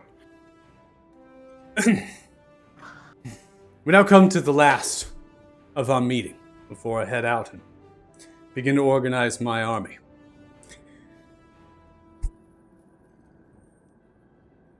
As you know, Sir Claire, they'll be asking spoils of war. What can you claim to offer Talthar Crown your victory? What was the question? Out of character, it is very common, if not a law, that is governed by the Talthar leader, the king, that any victory of war has to offer a gift to the king. They are stating if you have any of a spoil of your victory, a spoil of your war, something you've looted, something you've gained, that you will offer to the crown. Oh, gee. Offer him your nice new fancy dragon breastplate that he can see that everybody in the party is wearing now. All wearing it. Mm-hmm. We didn't get I mean- anything. Is that something Donlin would be willing to fasten? Like, if he can't, I might be able to. One of us. Yeah, I mean, it's fine. Well, okay. Yeah, she'll look towards Donlin and then back towards Sir Tyus. And, well, you see, after we slew the dragon, we managed to claim some of these fine scales, and our friend here, Donlin, great blacksmith in his own right, I suppose could procure a breastplate worthy of the king. I'm still here. Sorry. Does the king prefer heavy armor, medium armor, light armor? Does he Such a just want gift, it such fancy? exquisite of armor. Are you a master armor smith? You trained from far land. You seem strange to me. You're not a gnome, are you? What are you? No, What are you? I'm a Kender. They don't. I don't think they actually are on this continent. Kind of. I've never heard of a Kender. Oh no, he can grow to be at least as tall. No, probably taller than you. No fucking way. Remarkable. But yeah, we'd have to do that outside though. He gets real big. It's impressive. Yes. I've always longed for more height myself. Small stature for me. One could hope. But it's never been a weakness. Make something. Because I can assure you, Sir Clay, and the rest of you adventurers, as the titles fall, there'll be an audience that will most likely request it. All of you, in front of the king. What say you? It would be my esteemed honor to stand before the king of the Talthars in service to the mighty Pelin. Oh, would the king prefer a weapon? I like making weapons. The king, Reldor Talthar, loves weapons. You could make something that goes far beyond that of the People's Palace prized master weaponsmiths. You are more than welcome. But you have to go against the master weapon and armor smith known as Elwyn Nesquin, prized elvish master smith. Good luck. Do they have access to dragon stuff? You I'd think say dragons anybody are the does. only home to Arthuria? No. There are dragons in far-off lands as well as remnants from past dragons that have been slain, hoarded away, collected, and used. Oh, you're Well, gonna if make me anything- be all fancy with this? I need to like write names and stuff on. Okay. Could include a little bit of that dwarven ingenuity, make him You something do that's all not of a blade. the room stuff. I think that could be a nice. That's probably Yeah, something we'll they we'll don't put some have. giant runes on it. We got this. Wonderful. Once you have it as an offering, the king will either accept it or reject it. King, in your position, will most likely accept it. But you will know if the king likes it if they are to invite you into their chambers and offer a measurement of sorts. It won't be their own chambers. Tends to be it's a secondary one for guests and the king, but allow you to take measurements of them to proof and don suit that armor. Or if it's a weapon, make sure that the grip, the handle, the balance is proper. Who Oh, knows? you're getting a weapon and an armor. It's gonna match. Maybe if your I- talent is surpassing that of the master smiths, maybe you'll be given a position. Oh yeah, no, I don't want that. I gotta go kill fire giants in the war. That's more like it. Clan Warsog has been leading Damodar's Scourge. Those fire giants are ruthless bastards. Do you know they eat those that they're fighting? Talthos soldiers in their mouths, crunching their bones. Smashes down onto the table. Oh yeah, they're real animals. Can't wait to kill them. I like you. Yeah, you're not so bad yourself. You know, I feel as if we were born into a different life. We might be brothers. You feel the same thing? Yeah, that could be a thing, but I feel like that's most people who like to fight. I don't know. Hmm. Well. First Commander and Marluna, they're all yours. I must get going. Thank you for this meeting. Let us balance that. Adventurers, heroes in the Battle of the Western Wall of the Great Tree, whoever they're going to be called. Farewell.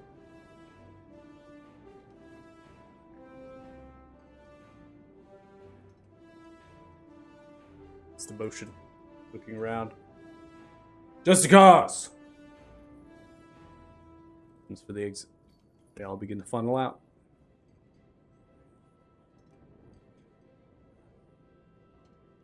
Your mages are in there as well. I'm just going to kind of tap you back a little bit. Glad to see you made it, man. Just slowly begin to walk out. That's awesome.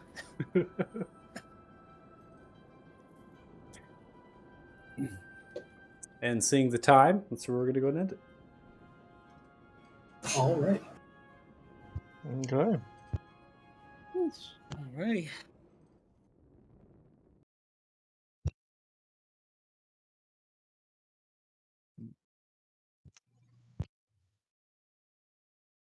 I don't know if it's a good idea for Pip to meet a king, but it'd be interesting.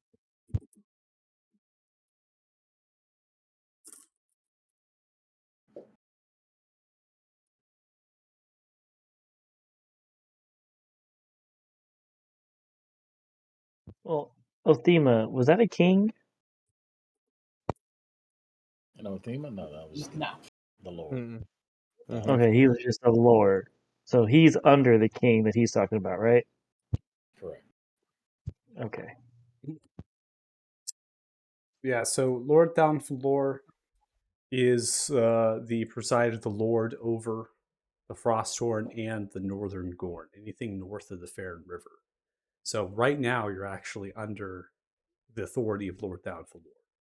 But the Lord Downflor has bent the knee to the King Reldor Telthar.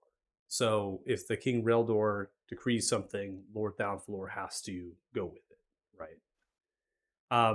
The King Reldor Telthar has control over the Southern Gorn, so anything south of the Farron River, and then they preside over other territories. So the Ismar is a territory, and then Athrena is a territory. So those are two territories that they preside over, but they aren't really within the bounds of their kingdom, so to speak. They're going to say they are, but that is a far outreach for one capital to try to control, right? And so you'll discover more and more of that. There's these little forms of things to help govern those territories. There's like establishments of these various government type things that they did to try to, rein them in. So, as far as this place goes, the first commander in Marluna is like the mayor as well, right? So, I'm gonna calculate some experience points for you guys. Give me 1 second.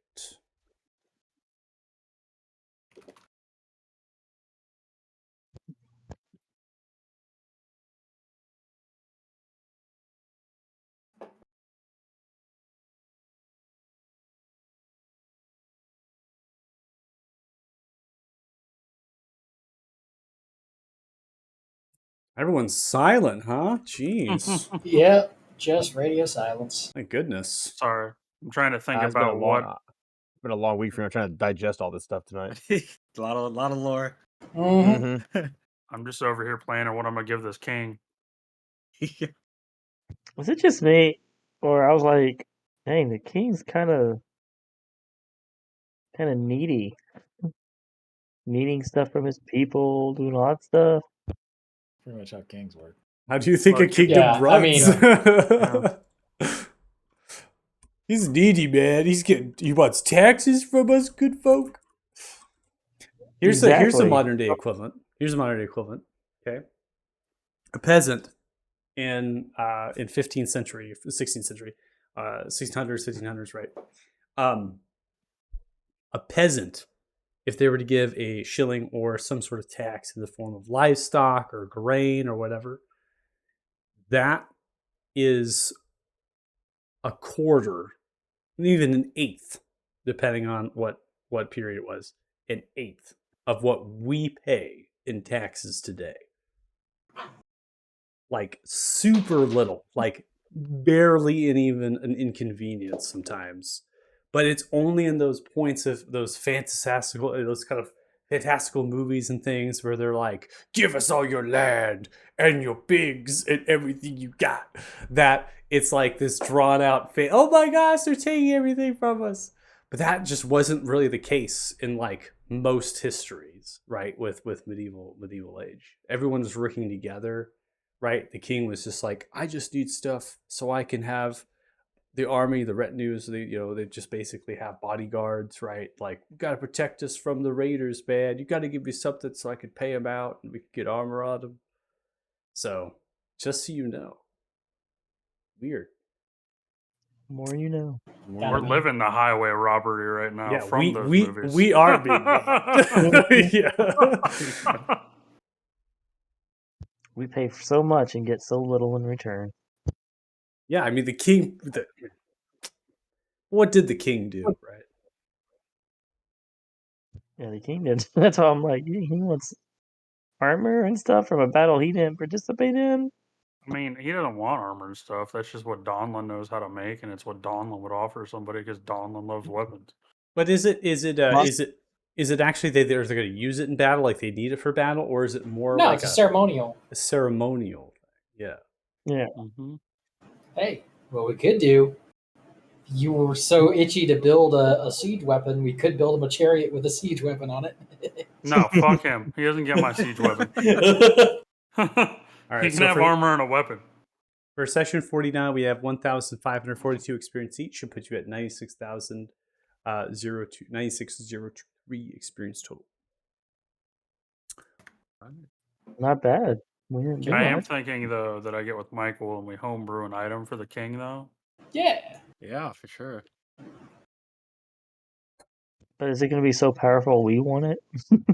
And No, my initial idea was like an enchanted sword with giant runes on it that like was a long sword but could grow to a great sword, so it had that pizzazz and that flash to it. You know, gives the two different fighting styles of paladins and stuff. how would Same. Dolan take if he rejects it or doesn't like it? If you really hated the king. My king, my majesty, I offer you these beads of great power. What are they used for, these beads? They're magic beans. You eat them. It's fine. It's fine. Oh God. Oh no. I think that's a great idea. Sword that changes shape like that. Mm-hmm. It's awesome. Like a Yeah, veteran's I'd like to cane on steroids. Mm-hmm. Yeah, I'll make sure Kanan helps and gives me all the colors, and Lance to make sure that the engravings and stuff are even, because Donlan's not going to care about the engravings. He can do it, he's just not going to care. So this could be a team effort. I like it. Hell yeah. Get an audience with the king. Oh yeah. What can go wrong? What can go wrong? Watch the stream. Thanks so much. Really Mhm. appreciate it. Check us out next week, Fridays at 5 p.m. PST. Bye. Bye. Bye.